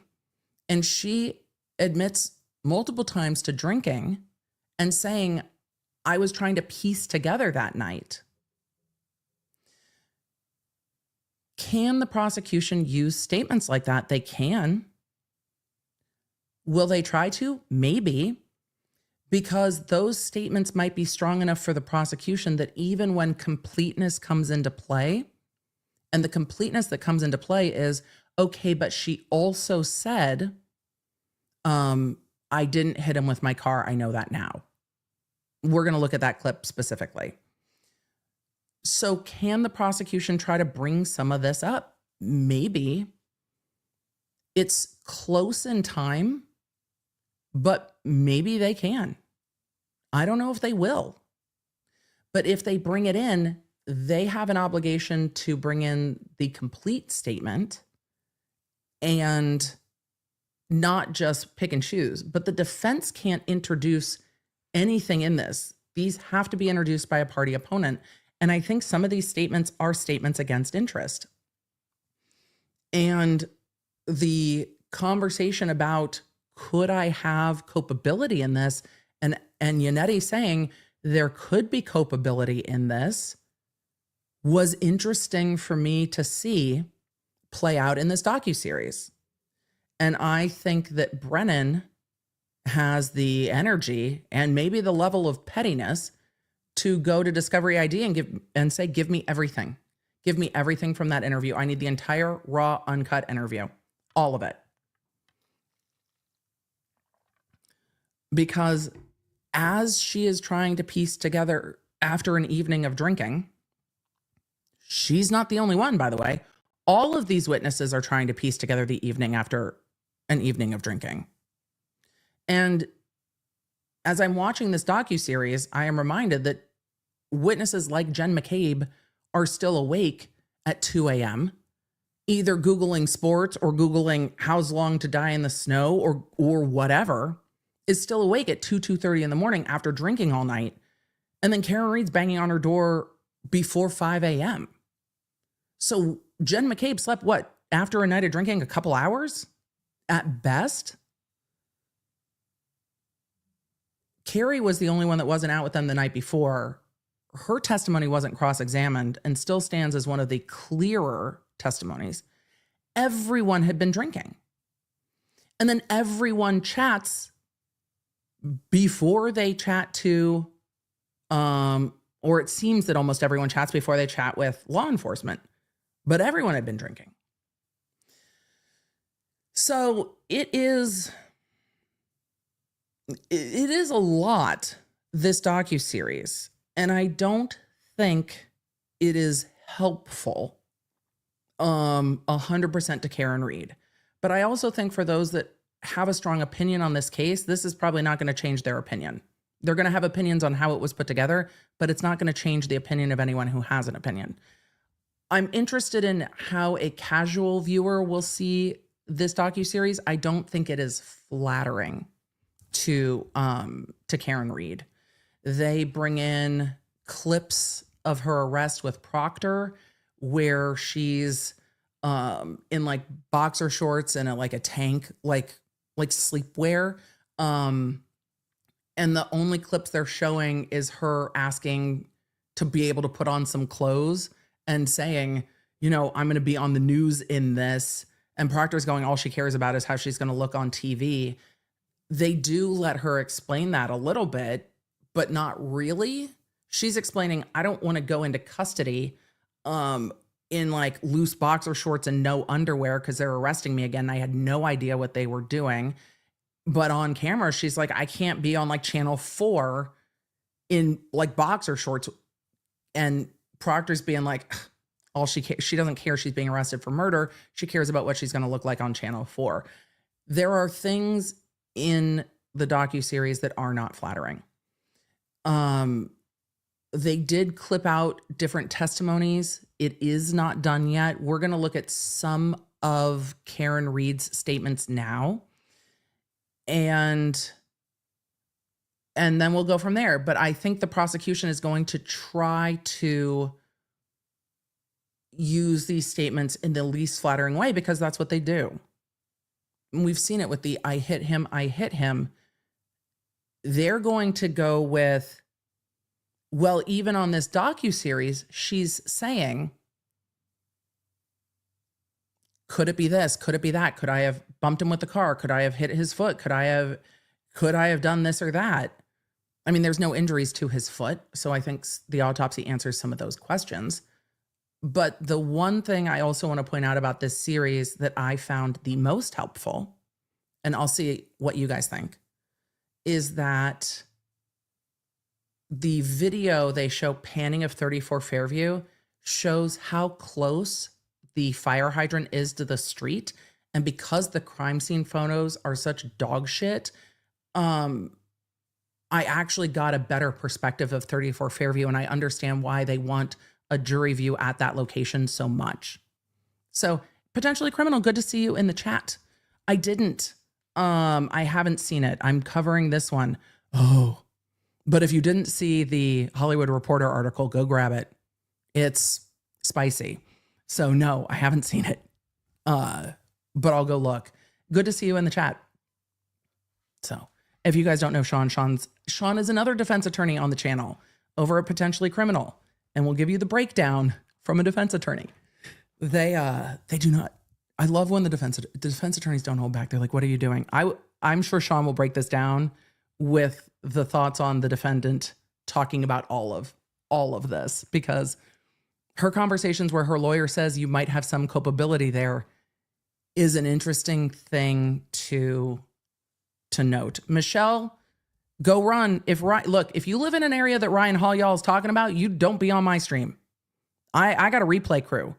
Go do that. If Ryan Hall y'all is talking about where you live, go take care of that. Immediately go take care of that. Ryan Hall y'all is going to be talking about where I live later today. So don't you worry. Let's take a look at some of these clips, shall we? We want to look at clips. Emily, was today going to be a quicker stream? No.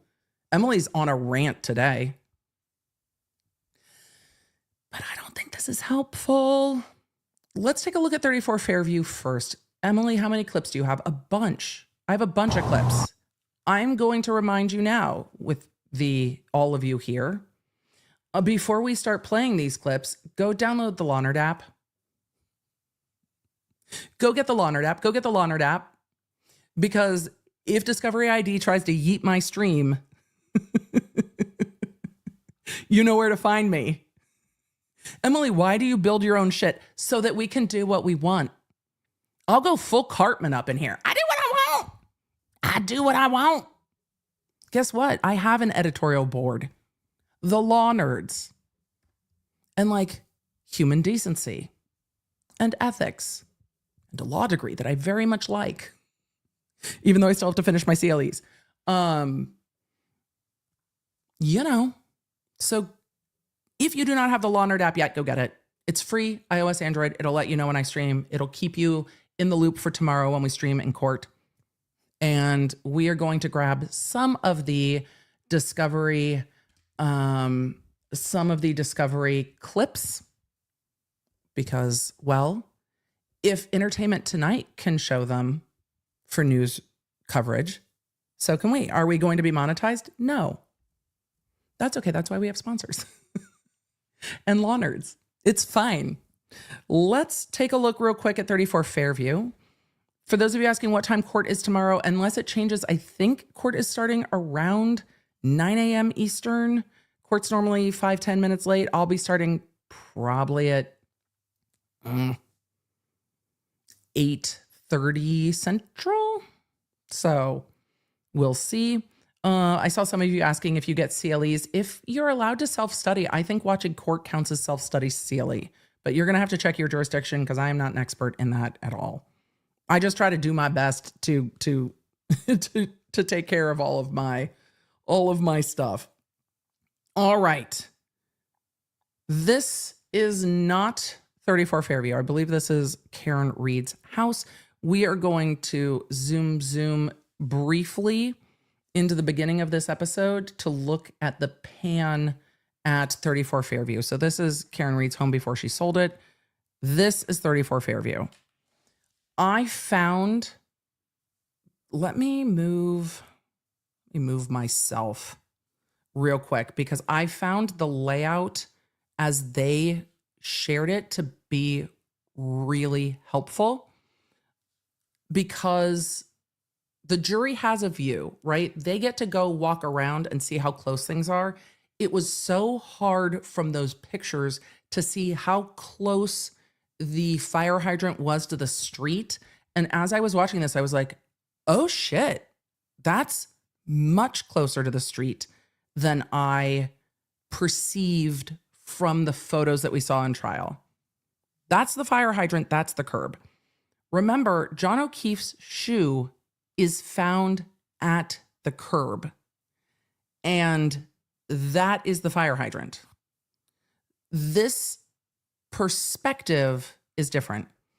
TB12 Foxborough said, wait, are they shutting down your channel? No, but it has happened that we have had people try to copy strike us and the stream disappears. It always gets fixed. I'm just precautioning because if we're prepared, it doesn't happen. Prepared, not scared, right? Weather and stream. So on this perspective, it was much easier for me to see how close the fire hydrant is to the street, because he was found nearer to the fire hydrant, between the fire hydrant and the flagpole. And you can see the flagpole. You can't see my pointer, but you can see the flagpole sticking up, kind of the white pole behind the fire hydrant. So I'm going to let this roll a little bit. And let's slow it down just a little. So we're going to put the playback speed slow. I'm not putting audio on so we can see it.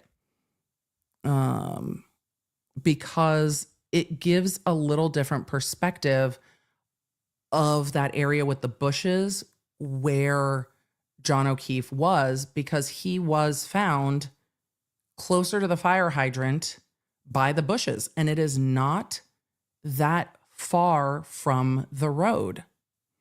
So there was testimony in the first trial that the head injury would be significant enough that he would not have been walking a lot, but he is over 6 foot, and the amount of space between the fire hydrant and the flagpole is not that much. And the perspective on the house is different. So when you look at the house, I don't think this is the view where we get the house from above, but all of the witnesses walked from the front doors out towards the driveway, not towards where the bushes are on the other side of the yard. So for those of you saying, with everyone coming and going, how did they not see him? If everyone is looking down at the stairs to not slip and going to their cars in the driveway, that's the area of the yard with the bushes with no light. So the driving by is more of a question, but also everybody had been drinking. But the weather was much more significant when everyone's leaving this house. So I think that the jury view would be helpful to give perspective on how far away that driveway is. If everybody's parked back over there, how far that is from where these bushes are. So would somebody have driving by seen him or not? I think is a fair question for this trial, because it doesn't seem like it's that far from the street. So, but if everybody's walking out of the house like this, trying to get to the car, looking at their feet so they don't fall because they've all been drinking, it's less weird. Jennifer in the chat said, wait, was it snowing? I know. But they all did drive past the fire hydrant, which is fair. So I thought this perspective was helpful when looking at it. I do. I think this perspective of how close it was to the street was helpful. Lori Bell said there was grass beneath him, correct? That is the testimony of Carrie, said there was grass beneath him. So I think this was helpful. And I think the jury view was probably helpful to them as well, because I think this perspective was helpful for me. All right, let's take a look at what some of Karen's statements were here. We're going to put the playback speed back to normal. And I'm going to move myself, but I thought this was helpful. So for those of you asking all of the questions, I agree. There's lots of questions. There's lots of questions left for trial. But I have a better perspective for me of what the jury view will help with based on, here, let me move this back, based on the way that they went through and laid it out. So for things I appreciate, they did some like drone views of the street, and then they did some other panning views of the street that helped. So Shredder said, why only 2 episodes? There are 5. I've seen 3. So that's where we're at. All right, let's take a listen. I forget which part we're getting to in this, but I flagged it. So I don't think dramatic music. That is loud. Let me change the volume a little bit, because now we're not dealing with court, so we can actually hear things. anyone Let me turn that down a little bit and make sure this is turned off, because I had it gained up for court. with any logic would think I killed John on purpose by hitting him with my... All right, I'm backing up. This is a subsequent interview. We're going to look at the interview where at the very beginning of this episode or the very beginning of this series in just a moment. So, I mean, yeah, we argued that day, and then I left him very angry voicemails, but none of this makes sense. I don't think anyone with any logic would think I killed John on purpose by hitting him with my passenger side taillight, in the head on another cop's lawn, and then go home, sleep it off, and then look for him the next day. I mean, what kind of criminal mastermind am I? Not a very good one.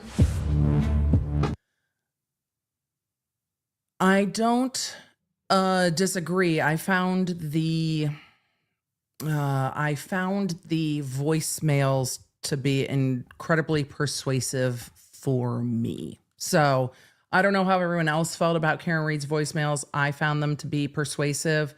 And then we get to the defense team prepping a little bit. Chat, you asked. Look, to any of my former DA friends and to all of my current DA friends, the chat asked. The chat asked. I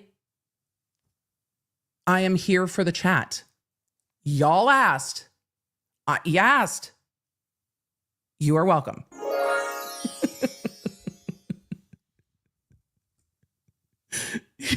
You're welcome, chat.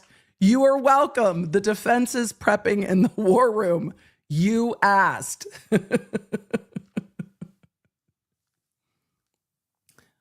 Chat gets what chat wants. Chat said what we would like to know is about the defense attorney's preparation when they are wearing t-shirts. Seconds. What is our thought bubble in terms of the taillight material, the glass, the plastic, the shirt, the jeans, the belt, the shoes, the underwear, the hat, whatever? None of those items on a single piece of taillight. Still love Attorney Little's ring. Love. Or any of John O'Keefe's clothing was booked into evidence until March 14th, 2022. Right. None of it was booked into evidence until March 14th. It is a very persuasive argument. It's a very persuasive argument for me. I'm backing it up. It's persuasive for you too. I know. The glass, the plastic, the shirt, the jeans, the belt, the shoes, the underwear, the hat, whatever. Sorry, None of those items on a single piece of taillight or... The Dunkin' iced coffee hiding on the table is so Massachusetts. Any of John O'Keefe's clothing was booked into evidence until March 14th, 2022. Right. Where were they for a month and a half? I think the defense's biggest challenge in this case is probably some of the physical evidence, but I think it's very interesting seeing how they divided up the work. That is them dividing up the witnesses, the exams, the cross-examinations, what have you. But this is the room where they are prepping their trial and talking about their trial prep. So we are going to hop to a different clip from the very beginning of this episode with Karen Reed talking about whether or not she hit John O'Keefe. So I think this is the right clip. If it is out of order, we will sort it. But we are going to go clip by clip as best we can. I'm realizing my notes could have been better, but that's all right. We'll work through it. I see y'all are like, gentlemen, go back to court. And my arms are not that strong anymore. They're not. They're definitely not. All right. This is statements about that night. John and I argued the morning of the 28th, Friday morning. Most of our arguments were about his kids and that he thought I spoiled them. And I thought it was a real low blow of him to get on me for that. It pissed me off. And I said, I gotta get out of here for a minute. So I came down here to my house in Mansfield, sat in the other room, and I worked remote all day. That day, everyone was getting ready for this massive blizzard, but I realized I didn't want to be shut in here with the snow. I'd rather be up there with John and the kids and doing something fun. And we always had fun on the weekends. Which I and get then it. at about Right? You can get it. Okay. We were fighting. Didn't want to stay at his house, but it was the weekend. It was a snow. It was going to be a blizzard. So we wanted to spend some time. 6 p.m., either I called my father or he called me, and he said, "How was your day? What are you up to?" And I told him what happened. And I hated complaining about John to my parents because they liked him a lot. And my father just said gently to me, "Karen, why don't you stay home tonight? It's going to snow." But I didn't. Dad, if I listened to you, none of this would have happened. The music is very dramatic. They interview her father a little bit in this episode, talking a bit about it. Let's continue on with some of her statements about the text messages. I think the text messages are clear that they were having a disagreement, and the thing we didn't know was her reasoning for going back, and it was like, we were going to have fun, so I went back so we would have fun. John was, he's got to blow off steam. It suits us all if John blows off a little steam, because he always has steam. So I said, sure, let's go. But this can't last forever, right? And that's Karen Reed talking about going back to Brian Albert's house, that they had never met them. They had never been to that house before. They weren't really sure where they were going. And she thought that John wanted to continue to hang out with them. And so this is the map to the waterfall. We saw this in the trial as well a little bit. Fairview. So when John got out of the car, he took my full vodka soda, which is sitting in the cup holder. This is what Brennan was talking about in court yesterday. These statements by Karen Reed that when John O'Keefe got out of the car, he took the full vodka soda that she had, or he had carried out. I think he was the one that carried it out from the waterfall into the cup holder in her car. And he took it out to to 34 Fairview. And SJ said she's not on trial for DUI. She is on trial for DUI. Just to be clear, count 2 is all DUI related. Count 3 is DUI related. So she is on trial for DUI. In addition to the second degree murder, which I think is an overreach, but count 2 is DUI related, and the lesser includeds of count 2 are all DUI related. So hopefully that helps. She is on trial for DUI. It is not just, Mudrucker said, not a standalone. No, a DUI causing injury and then the lesser included charges. And she said in this interview and others that she was drinking. She has said it in many of the interviews. I don't think there are any ways to get around that. Walked up the driveway, and John always kind of skipped and walked at the same time. He was always in a rush. And I saw him reach the breezeway door, and I waited probably a minute, and he doesn't come. And it only took like 2 or 3 minutes for me to be irritated. So I called him. I didn't want to wait for him to respond to a text, and he didn't answer. I said, "You've got to be kidding me. What are you doing? You just went in and I'm sitting here. Either we're welcome or we're not, but it shouldn't take you 5 minutes to determine that." So this had been speculated by me because it seemed to be what the text messages were indicating.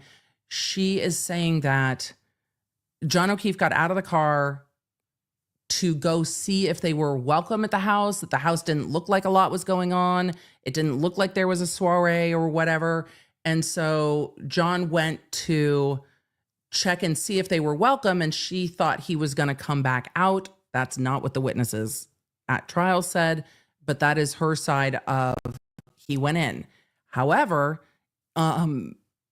in her initial statements to law enforcement, numerous initial statements to law enforcement, she says that she never saw him go in. So it is a change in statement from what she said earlier, that he went in and she was waiting for him and she was pissed, but she is frustrated.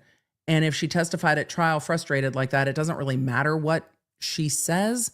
A jury isn't going to love it. So let's continue on. And then about 10 minutes went by and I left and I was not happy. But little did I know, John was not getting my phone calls. And then that was it. The last I ever talked to him was when he got out of my car at Brian Albert's house. The other thing that they do clip in to these episodes are some of the text messages that Jen McCabe is sending to John O'Keefe saying, "Are you here?" or "here?" ? And seemingly looking for John O'Keefe. So it'll be interesting to see how that evidence comes in the second trial, as we're hearing Karen Reed say, "I got to 34 Fairview. John O'Keefe got out of the car. He took my vodka soda with him. He went into the house to see if we were welcome. And then he stayed in the house. And then I got fucking pissed and left." But in the context of the voicemails, that makes sense because she sounds fucking pissed. We saw that in the voicemails. But when she connects to the Wi-Fi back at John O'Keefe's house, I'm interested to see the timing there.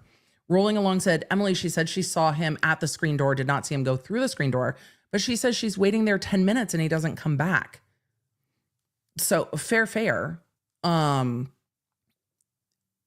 It's going to be interesting to see how this comes in and what the prosecution tries to do with these statements. We've got one more clip that we're going to look at.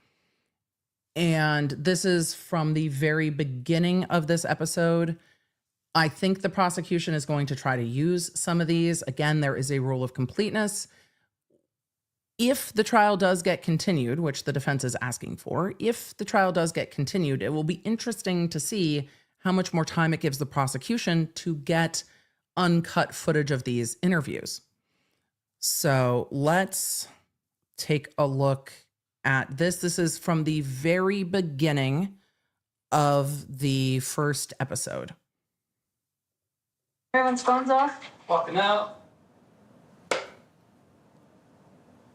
So, did you drive your car into John? I did not drive my car into John. Didn't reverse it. Did not hit John with my car. Is there any chance this was an accident? There is zero chance this was an accident. There was zero chance John was hit by a vehicle.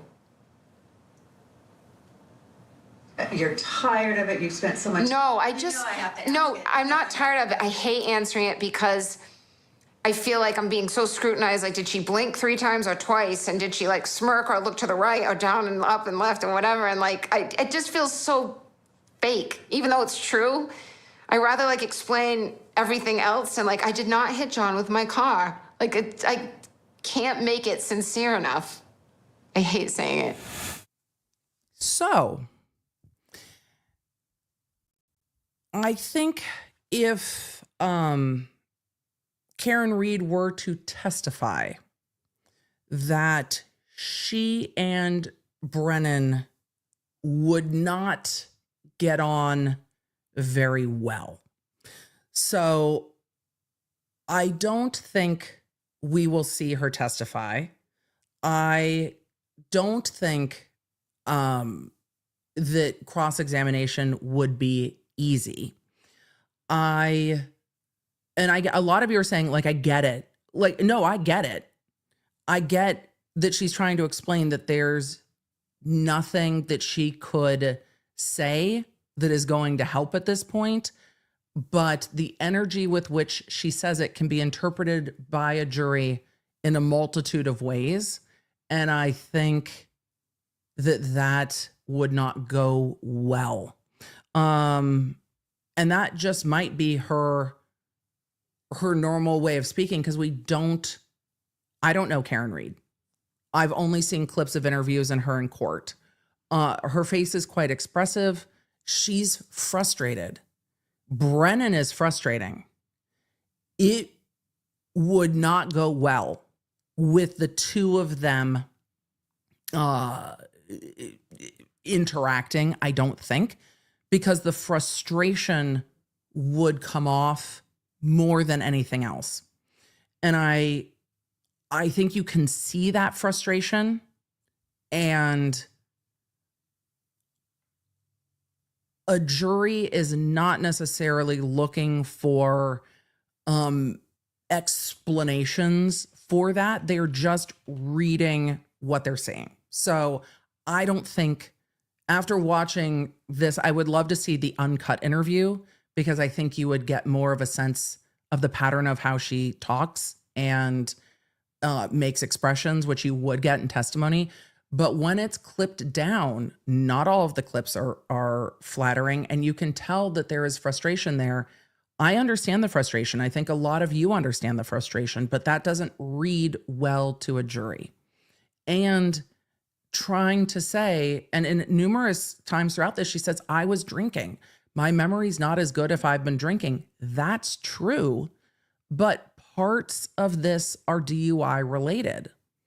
And so when you get to the lesser includeds of count 2 and you get to whether or not she was a factor, you could get to a jury saying she admits she's been drinking, she admits that she's pissed, she drops him off and leaves. He died of hypothermia. Is that a factor in his death? Those are parts of the lesser includeds in count 2. So I think for her to testify in a way that would help mitigate the second-degree murder, it would not help mitigate some of the lessers in count 2, because the jury's going to be like, she was there, she was the last person with him, she dropped him off, hypothermia is a factor here, he died in the snow, she dropped him off, she's intoxicated and left.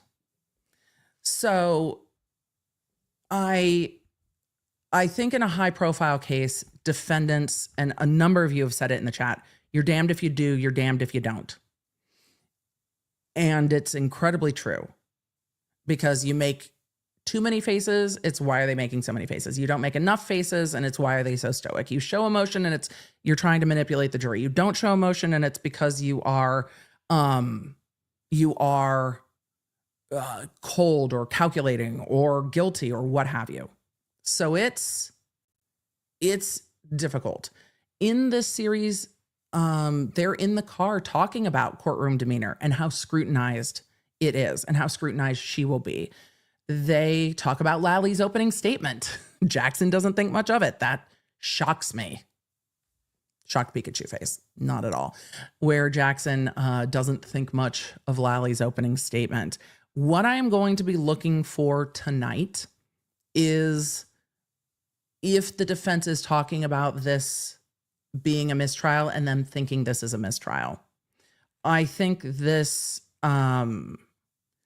watching through this series has solidified for me that she shouldn't testify, because Brennan will be able to bring out a tremendous amount of frustration from her. And I don't think that that would be helpful. So no matter what she can say or share or explain, I think her lawyers can argue and point back to the investigation. That's kind of my thoughts on it after watching this. It's not going to help. So for those of you who want to watch Body in the Snow, it's on, I watched it through Hulu. It's on Investigation Discovery, which you need some type of app or subscription or cable to watch. They have a website. So watch it. Don't. I'm looking for the conversations between her and her lawyers. I was very interested to see that she had a conversation about Yannetti telling her there could be some culpability in talking about the count 2 before she's charged with second-degree murder. The conversations of the defense team in the car talking about courtroom demeanor, opening statements, and following around in trial, I thought was really interesting. I would like to see more of that. I would like to see more of the trial prep. I would like to see more of the behind the scenes of that. I don't know how much more of that we will get, but I found that to be interesting. There's a moment when Jackson says, we're not trying this case to a mistrial.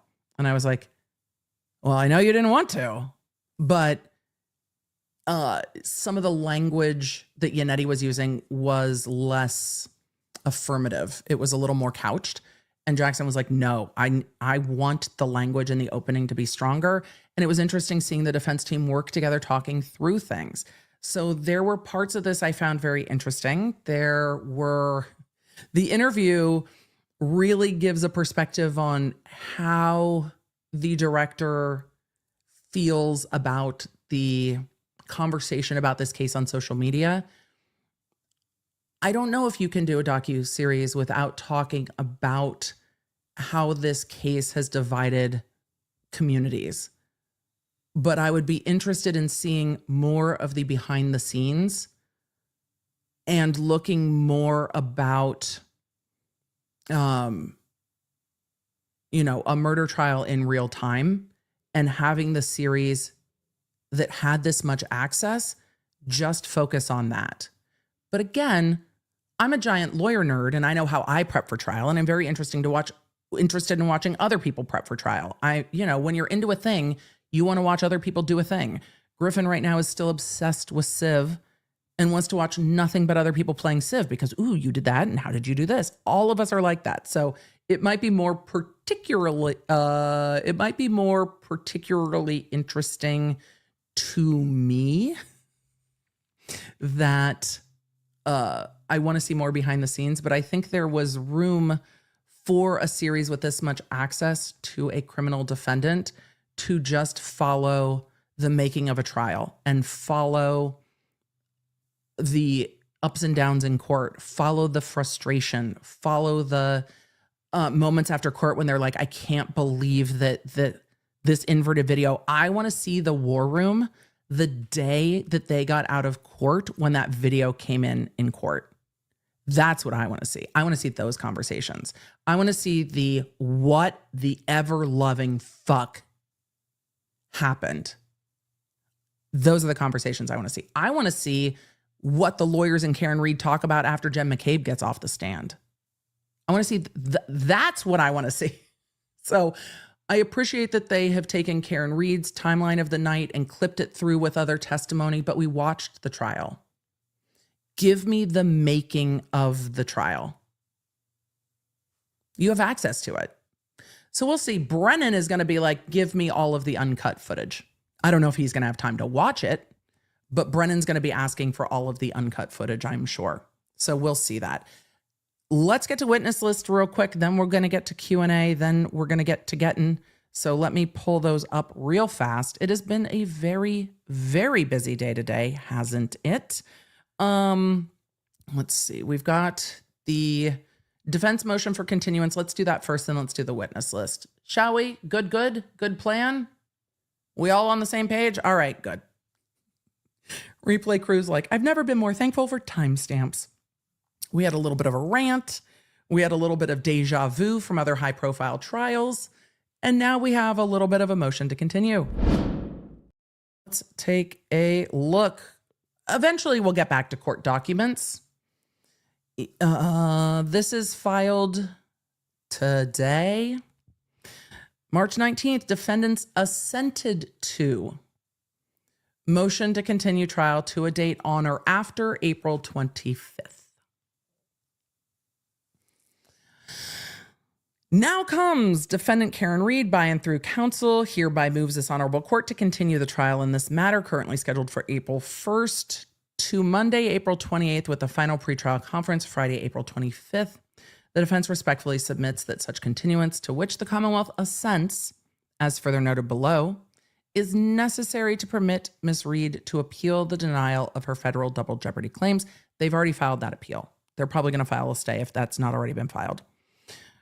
Which the federal district court expressly found to be substantial to the First Circuit Court of Appeals prior to being forced to undergo a retrial that Ms. Reed contends would violate her rights. We know the charges. The count 1, manslaughter while operating under the influence of a motor vehicle. Count 2, leaving the scene of a collision resulting in death. No, that's count 3. I read those wrong. Count 1 being the second-degree murder. I would normally put the count before the title, not after. My brain got confused. Second-degree murder. Count 2 is the manslaughter while operating under the influence. Count 3, leaving the scene of a collision resulting in death. The jury trial began April 16th, 2024. Court declared a mistrial July 1st, 2024. After the mistrial, Reed moved to dismiss counts 1 and 3 on double jeopardy grounds August 22nd. After hearing on oral argument, the court denied the motion to dismiss. Then they went to the Supreme Judicial Court. Then they went to the federal court. Before denying the petition on the merits, the district court found 1, Ms. Reed properly brought her petition under 28 U.S.C. habeas. 2, she satisfied the custody requirement to bring a habeas petition. 3, she exhausted her state court remedies. 4, no abstention doctrine barred the federal court from consideration of the petition. The district court granted a certificate of appealability, finding that Reed made a substantial showing of the denial of a constitutional right as to all claims. So Reed can appeal to the First Circuit, which is not a given. Reed filed notice of appeal the same day that the district court denied her petition. Pursuant to an expedited briefing schedule agreed upon by the parties, Reed filed her opening brief March 18th. The appeal will be fully briefed by March 26th, 4 days before Reed's scheduled retrial. The United States Supreme Court has observed that the rights conferred on a criminal accused by the Double Jeopardy Clause would be significantly undermined if appellate review of double jeopardy claims were postponed until after conviction and sentence. It is a guarantee against being twice put in trial for the same offense. They go on to quote other case law, quoting the Constitution. The defense says Reed respectfully submits that the double jeopardy protections at stake in this matter are simply too important to force her to stand trial for murder, in which she contends would be a violation of her rights before having the opportunity to appeal her substantial constitutional claims. Moreover, whether Ms. Reed's retrial will proceed on all 3 counts or be limited to count 2. This case should have just been filed as count 2, but that's my opinion. Will materially impact her trial counsel's strategy and decision-making. It'll impact the entire trial. It would change everything to just try this case on count 2. Absolutely. The Commonwealth assents to a short continuance of the trial till the end of April 2025.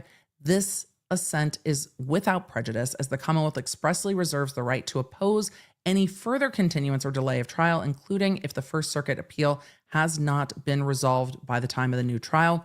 For the foregoing reason, Reed respectfully requests the court to continue the matter to April 28th or the first date available thereafter.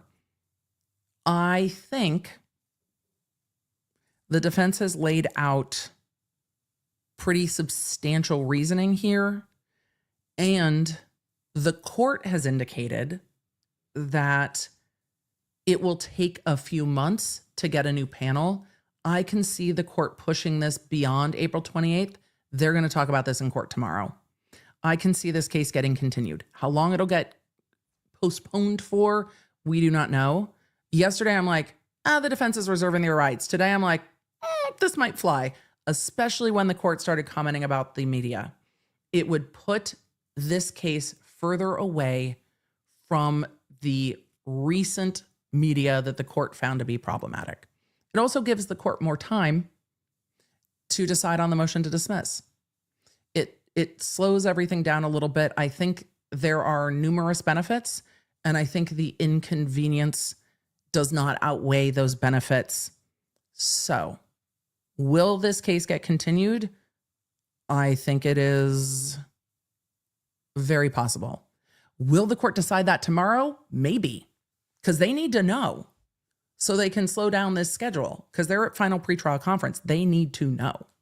Let's take a look at the witness list, which y'all have asked for. And then we're going to finish up some questions, and then I am going to scoot and check on weather and get other things done. Emily still has some other stuff that needs to get done. So let me just pull up the witness list. I think the defense has filed theirs. I need to go grab it. I have the Commonwealth witness list. We went over it a bit yesterday. We'll go over it again. Let me just pull it up. But I will grab the defense witness list. I think it was recently filed, so we will look at that. This is the proposed witness list, which means it can still change. Let's open this up. And we're going to just switch screens real quick. All right. We are going to the Commonwealth witness list. And I agree. Elisa in the chat said that the motion to dismiss calls for a multi-day hearing. I think the motion to dismiss deserves an evidentiary hearing. I really do. And I think the way to give it that time and space also includes continuing this trial. But I think there should be an evidentiary hearing. Whether that will happen or not, I don't know. But I think it would make sense, and this would give it more time. So, we will see. We will see it. Well, I hope we will see it. This is the Commonwealth's prospective witness list. And let's see. Civilian witnesses, Albert family, the Stephen Bernstein, keeper of records. I saw comments that Brian Higgins was listed as a civilian witness, and what the question was about that, or there were questions about him being listed as a civilian witness. Brian Higgins is not being called because he had a role in this investigation. So he does not count as a law enforcement witness, even though his job is law enforcement. Hopefully that makes sense. He was at the bar that night. He had text interactions with Karen Reed.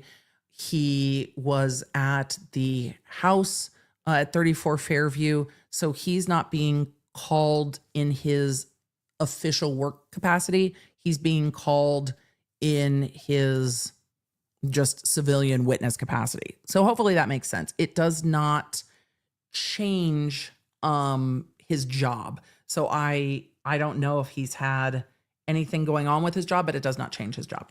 Okay. So that is why we are seeing people who are law enforcement listed as civilian witnesses, because they are not in their law enforcement capacity as witnesses. So a lot of the same witnesses we saw before. They added Turtle Boy to the witness list. They added Gretchen Voss to the witness list, which we knew would happen because of the interview. I wonder if they will add anyone from ID Discovery to the witness list if the case gets continued. I bet they will. The firefighters that we saw before, law enforcement witnesses from Canton PD that we saw before, but now including Chief Rafferty. I don't remember if Chief Rafferty was on the last witness list, but it's a note, especially now that we've got that LOL email that Chief Rafferty has been added to the Commonwealth witness list. I think somebody's got to come in and explain the videos. Needham Police, and then Massachusetts State Police, including Buchanan, and including Mr. Michael Proctor. It's interesting that they listed people's ranks. This was filed a few days ago, and there is no rank listed for Michael Proctor. Just saying. For those of you asking, was Rafferty a witness during the last trial? Did not get called to testify. I do not know if they were on the witness list. I don't think we covered the witness list in this way. If Voss was on the witness list last time, that might be the case. I don't remember. But now that they have the uncut interview with Gretchen Voss, Voss might actually be a called witness.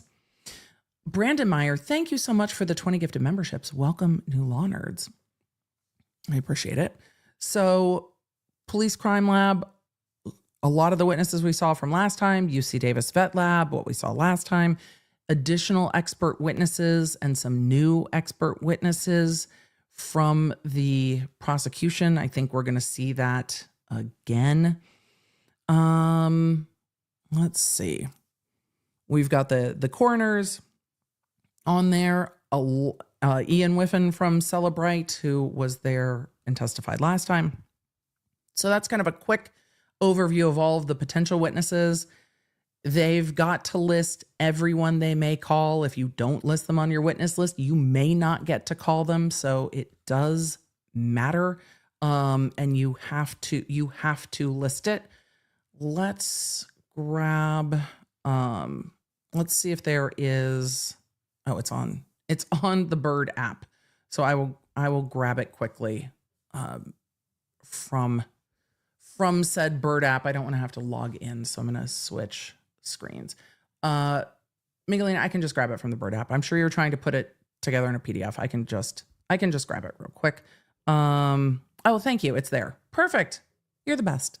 Miguelina grabbed it. Let's go through the defense perspective witness list. I appreciate that. It makes it easy. It sure makes it easier.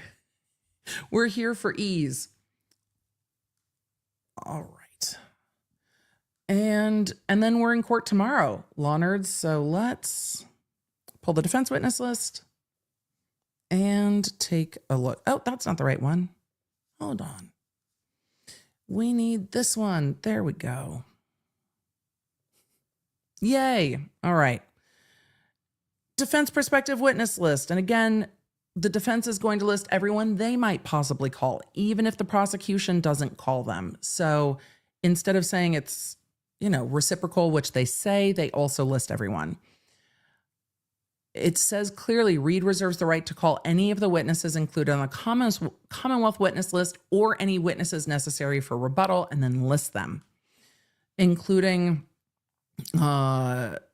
everyone, it seems, in the Albert family, the other civilians. I don't know if any of them are new to the witness list that we did not see last time, but I did not pull the witness list last time and cover them because we just jumped in at trial. The defense is going to have additional witnesses from who they had last time. That does not surprise me. It's mostly going to be in the realm of experts. I am surprised these aren't all alphabetical, but maybe they are, with Brian Albert Jr. being alphabetized by Junior, I suppose. So I'm not surprised. The defense has the Kolakithises on their witness list, though I don't know if they were on the Commonwealth witness list. I don't think we're going to see the Commonwealth asking every single person, was there a high top table and was it snowing? I think all of that's going to be very pared down. I expect that it will be. But again, the defense is going to list every possible person they might want to call, because you never know what's going to happen in trial, and you never know what witnesses you will need. So all of you asked, is Proctor on the defense list? Yes. Two ways. One, specifically listed, and two, is listed on the Commonwealth list, and the Commonwealth list is inclusive here. So anyone on the Commonwealth list is included on this list, and then also specifically included, including Trooper Michael Proctor and his wife, Elizabeth Proctor, who is not on the Commonwealth witness list. So there's that. Why? I don't know. I don't know. But Elizabeth Proctor and Michael Proctor are both on this list. Other witnesses that we've seen previously, Michael Proctor's sister. Is Courtney the sister on the witness list? So interesting. I don't know. I'm not sure what they are percipient witnesses to, but I guess we will see, because I really don't know what they are percipient witnesses to, unless there are more cell phone records that might come in, or if they will bring, because some of the texts from Michael Proctor were to his sister. I don't know if there were texts to his wife. So it could be related to the text messages. I don't know if they are precipient witnesses to anything else. So it might be the text messages. So the Norfolk County District Attorney, Michael Morrissey, is on the defense witness list, which will be interesting to see. Again, if the defense tries to call the DA, the elected DA, Michael Morrissey, I hope we get to the motions in limine about that tomorrow. There are motions in limine about that we have not gotten to yet. But that's going to be real interesting. So I want to hear about the motions in limine. I really do. I really do. All right. Let's continue on. We've got the experts, though not listed out as such. Their alphabet soup after their names give them away. So that is the defense witness list. I did not see Chloe on either list. They're not going to bring the dog in. It doesn't go well to bring animals into court, but they're not going to bring the dog in. They'll bring the witnesses in, and the witness that examined the dog or says they examined the dog is on the prosecution list. So that is going to be real interesting to see. Real interesting to see. So, law nerds. That is a quick overview of the witness list. That is an overview of the defense motion to continue that the Commonwealth has consented to, so long as it only goes out for the month of April. The court can choose to disregard that. I don't know if they will in this situation. And the court can choose to put it out for longer and say, no, we're not just bumping it to the end of April. If we're bumping the trial to be done with the appeal, we're going to bump it out further. In January, that was one of the thoughts, and the court said, fine, we're bumping it to April. We're not bumping it again. But now we're here, and I think in the interest of all of the judicial economy, that making sure the appeal is done matters. And so until the appeal is done, I think this will continue to get bumped. I'm just taking a look at the docket to see if there's anything else filed today. Those are the only two things on the docket so far. It doesn't mean more won't be incoming, but we will be in court tomorrow. So to summarize, am I going to be able to summarize all of this? No, we'll do our best, and then we'll do some questions. And then we've been streaming for 4 hours, and then we're going to scoot. So today, lots has happened. First of all, Mr. Michael Proctor was terminated from the Massachusetts State Police. That is surprising in that it was done before trial. What does it matter, really, that Proctor was that Proctor was fired before trial? Well, it allows the defense to A, question him more about it, and B, say to him or ask him, and you were terminated because of actions in this investigation. If this was still an open internal affairs investigation, it would not be able to be brought up in trial in the same way. The fact that there was disciplinary action taken and that he was relieved without pay, those were things that were subject to a motion in limine that the court hasn't covered yet. Will the court cover it tomorrow? Well, the motion is going to be a bit different now because the investigation is done. He has been fired. There were findings made against him for behavior as part of this investigation and other behavior that he testified to. So with that door being closed, yes, he can still appeal it on his end, but it closes that internal affairs investigation, and I think opens the door for that to be discussed in trial because the termination has happened, and that is factual, and he is the lead investigator in this case. So I don't see any avenue to forestall the defense from inquiring about that. And the prosecution, I think, would have to get out ahead of it and ask about that. But I don't know how a jury responds to the lead investigator being fired in connection with the case that they're testifying about in a way other than questioning his credibility and his investigation. I think it puts, The jury instruction puts it very plainly about what they're allowed to use to test the credibility of a witness. And I think the jury will use that termination to test the credibility of Michael Proctor and further call the investigation into question. I don't know how the district attorney's office can sanitize that, or if the district attorney takes a completely different direction and says one bad apple does not ruin an investigation and throws Proctor completely under the bus. And when Proctor is under direct examination from Hank Brennan, Brennan goes all the way in and is like, you did this and you did this and you did that, so that the jury is left with the impression that the prosecution is also displeased with Michael Proctor.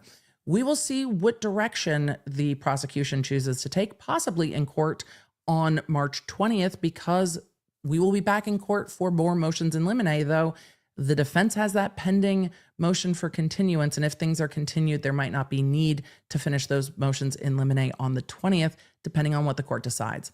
So we will have to wait for answers on that. Speaking of court tomorrow, we will see what the court decides to do with continuing.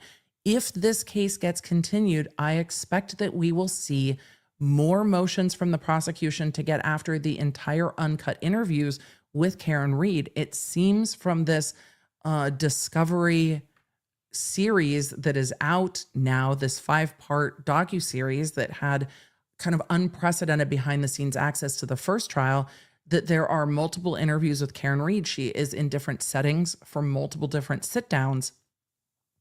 I think the prosecution will probably take advantage of the continuance to try to get all of the uncut interviews from Karen Read. So I think there is, I think the prosecution will make use of time if a continuance is granted. And with that pending appeal, it gets real sticky if the court doesn't grant some form of a continuance. And we watched it again today where the court says it will take months to start to get a jury if this date moves. I don't think the court wants to bump it to the end of April, bump it again to May, bump it again to June. I think if the court is going to continue it, the court would prefer to continue it a little further out and have a date certain than have to keep bouncing it down the road. That gets very difficult getting jurors into court and scheduling wise and courtroom availability. So we'll see what happens tomorrow in court. We're going to do a few questions and then we're going to zoom because we have court tomorrow early.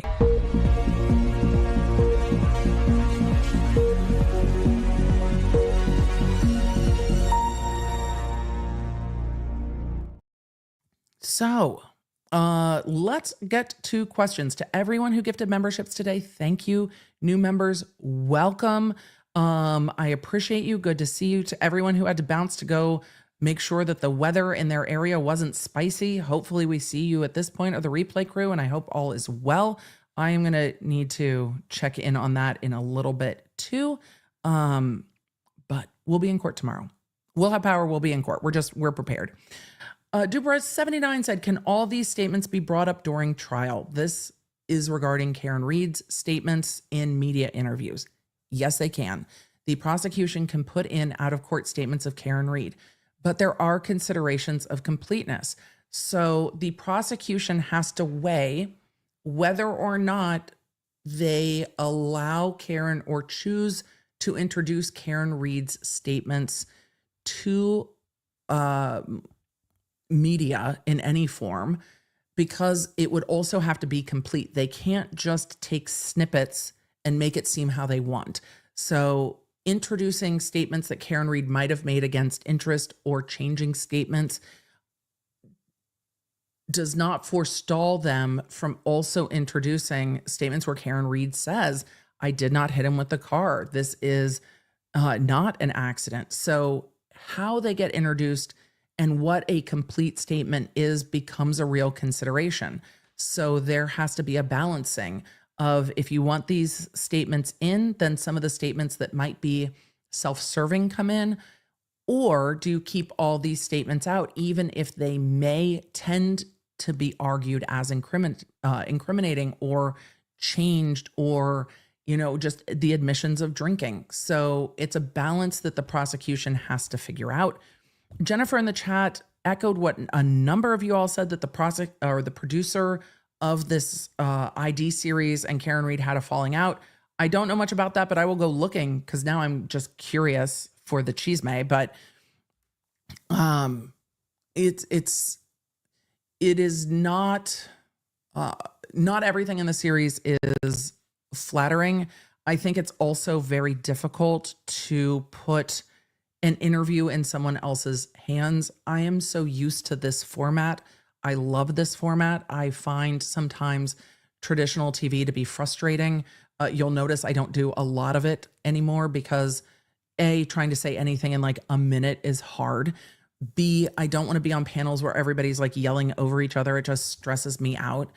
C, I don't always want to sit down and explain something for maybe an answer that's 5 minutes. I am verbose and have it clipped down to a minute that I don't have control over.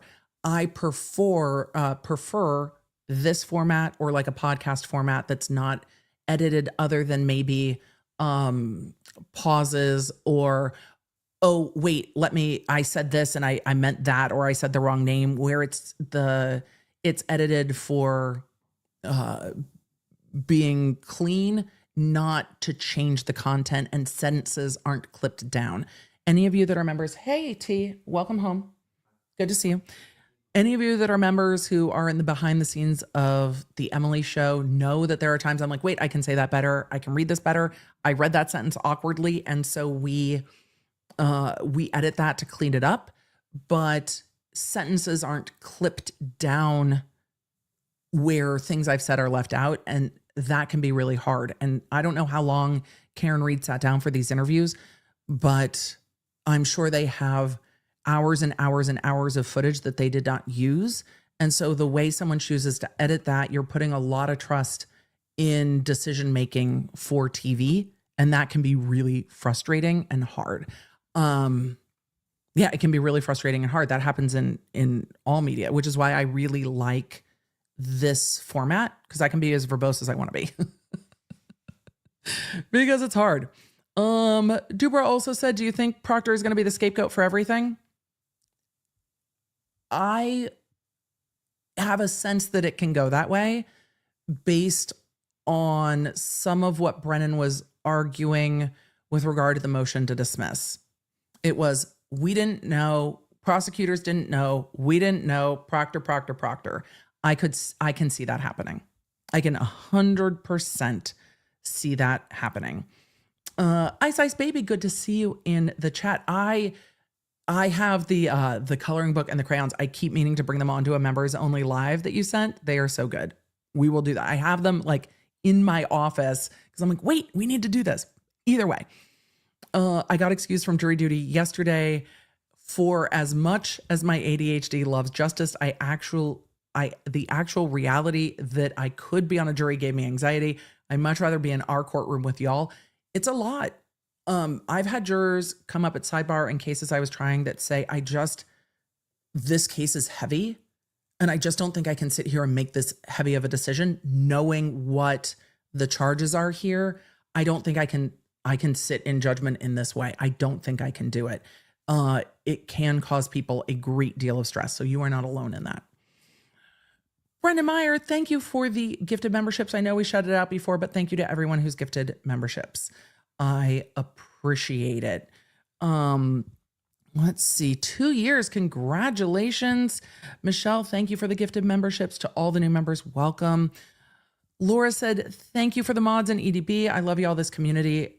And I love y'all in this and this community so incredibly much. You know, we've been streaming for 4 hours when the words stop. It makes my heart hurt sometimes. Y'all are my found family. I've gotten medicated for my ADHD thanks to EDB. I hope that you are finding that serves you well. ADHD is a full journey and it continues to change. It is a full journey. So just, we're all along for this ride of life. Some of us with more spiciness and side quests than others, but it is helpful. It can be helpful. And there are definitely ways to just keep having those conversations. Sonia said, can the jury view of 34 Fairview be before testimony, or it has to be after something in particular? Generally, there has to be context for it, but some of it is also scheduling. But you want some context for sure. So Monica said, I found it helpful during the part when Jackson focused on every single person saying, I hit him, yet it's not in any reports or dash cam reportings. I found that helpful too. I think the docuseries did bring in and highlight things in court that both sides would want to highlight and discuss them, and things I had forgotten from the first trial. And when you see it all clipped together, it's different than when it's going through and slogging witness by witness. But yeah, none of the reports had the I hit him statement, which is odd. And they highlighted it in their closing as well. So it's interesting. It's interesting. So I think we are going to, I think the next trial is going to be interesting. So I'm not super excited to see how the lives of these characters unfold, though. That was something. That was something. And Belle said, I write characters in my fiction books. Karen Reed trial is real life. Miss me with this whole docuseries. Yeah, frustrating. That's why we went through the interview first. It's always interesting when you see the perspective somebody's coming at a thing from. So that's why I tell you the perspective I'm coming at a thing from. Jake B, potato fanatic. I mean, I'm here with you. Potatoes are magic. I finally looked up traders. This whole time I thought you were saying traders. No, not like Trader Joe's, more like you're a traitor. It's a TV show like Among Us. So I was confused by your stories. The stories now make sense. Good. Truly Laws says, but the streamers are the problem, not the media who thinks they're characters. Wild, isn't it? Wild, isn't it? Cole says, I only pay for streaming services at all because sports. I pay for streaming services because Bravo. And then stuff for work. So let us get to a few more questions. Just because said, thank you for your pro bono streaming. You are welcome. This is definitely going to be a fan-funded stream because we played clips. So we'll see. Replay crew will let me know if it's blocked in their area. Texas Prime said, how can the feds not have found wrongdoing if it's really closed, if the Massachusetts State Police found enough to fire him? I love that you asked this question. It is different standards.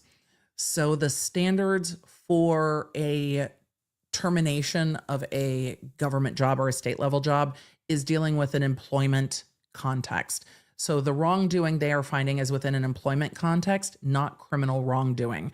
The U.S. Attorney's Office is not saying, oh, this officer should be fired because they violated their ethics, their duty, their protocol. They are looking for criminal behavior.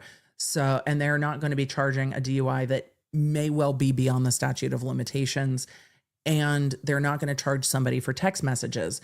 So it is whether or not there was criminal wrongdoing. So it is looking at two different questions because they are different types of wrongdoing. Hopefully that makes sense.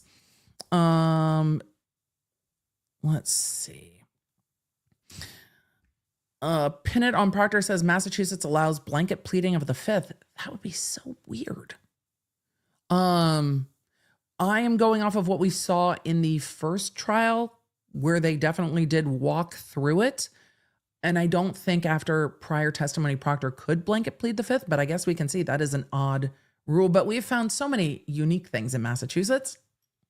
So should I be surprised? No. Log Nessie, thank you for the gifted memberships. Law Nerds, I got to tell you, my brain is tired. My mouth is tired of the talking. My kiddo is home. So I am going to get rolling. It is great to see you all.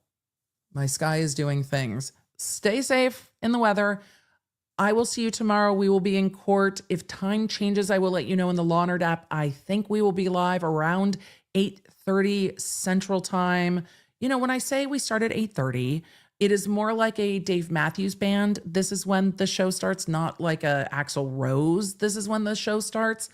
But as always, we just allow everyone to mingle in. So stay safe in the spicy weather. Law Nerds, you are the best. Today was great to see you. Tomorrow we will be back in court. Who knows how long the court day will be? If the judge decides to continue the case, it might not be very long at all. We'll find out together on stream tomorrow. Law Nerds, you're the best. Take care of yourselves, take care of each other, and I will see you in the morning. Bye. Thank you for joining me. Make sure you don't miss a live stream or any of the updates on the cases that you care about most with the Law Nerd app at lawnerdapp.com. It's a free download on iOS and Android, so I can keep you in the loop, because you never know when something's going to pop off. Thanks for being here, and thanks for being a Law Nerd.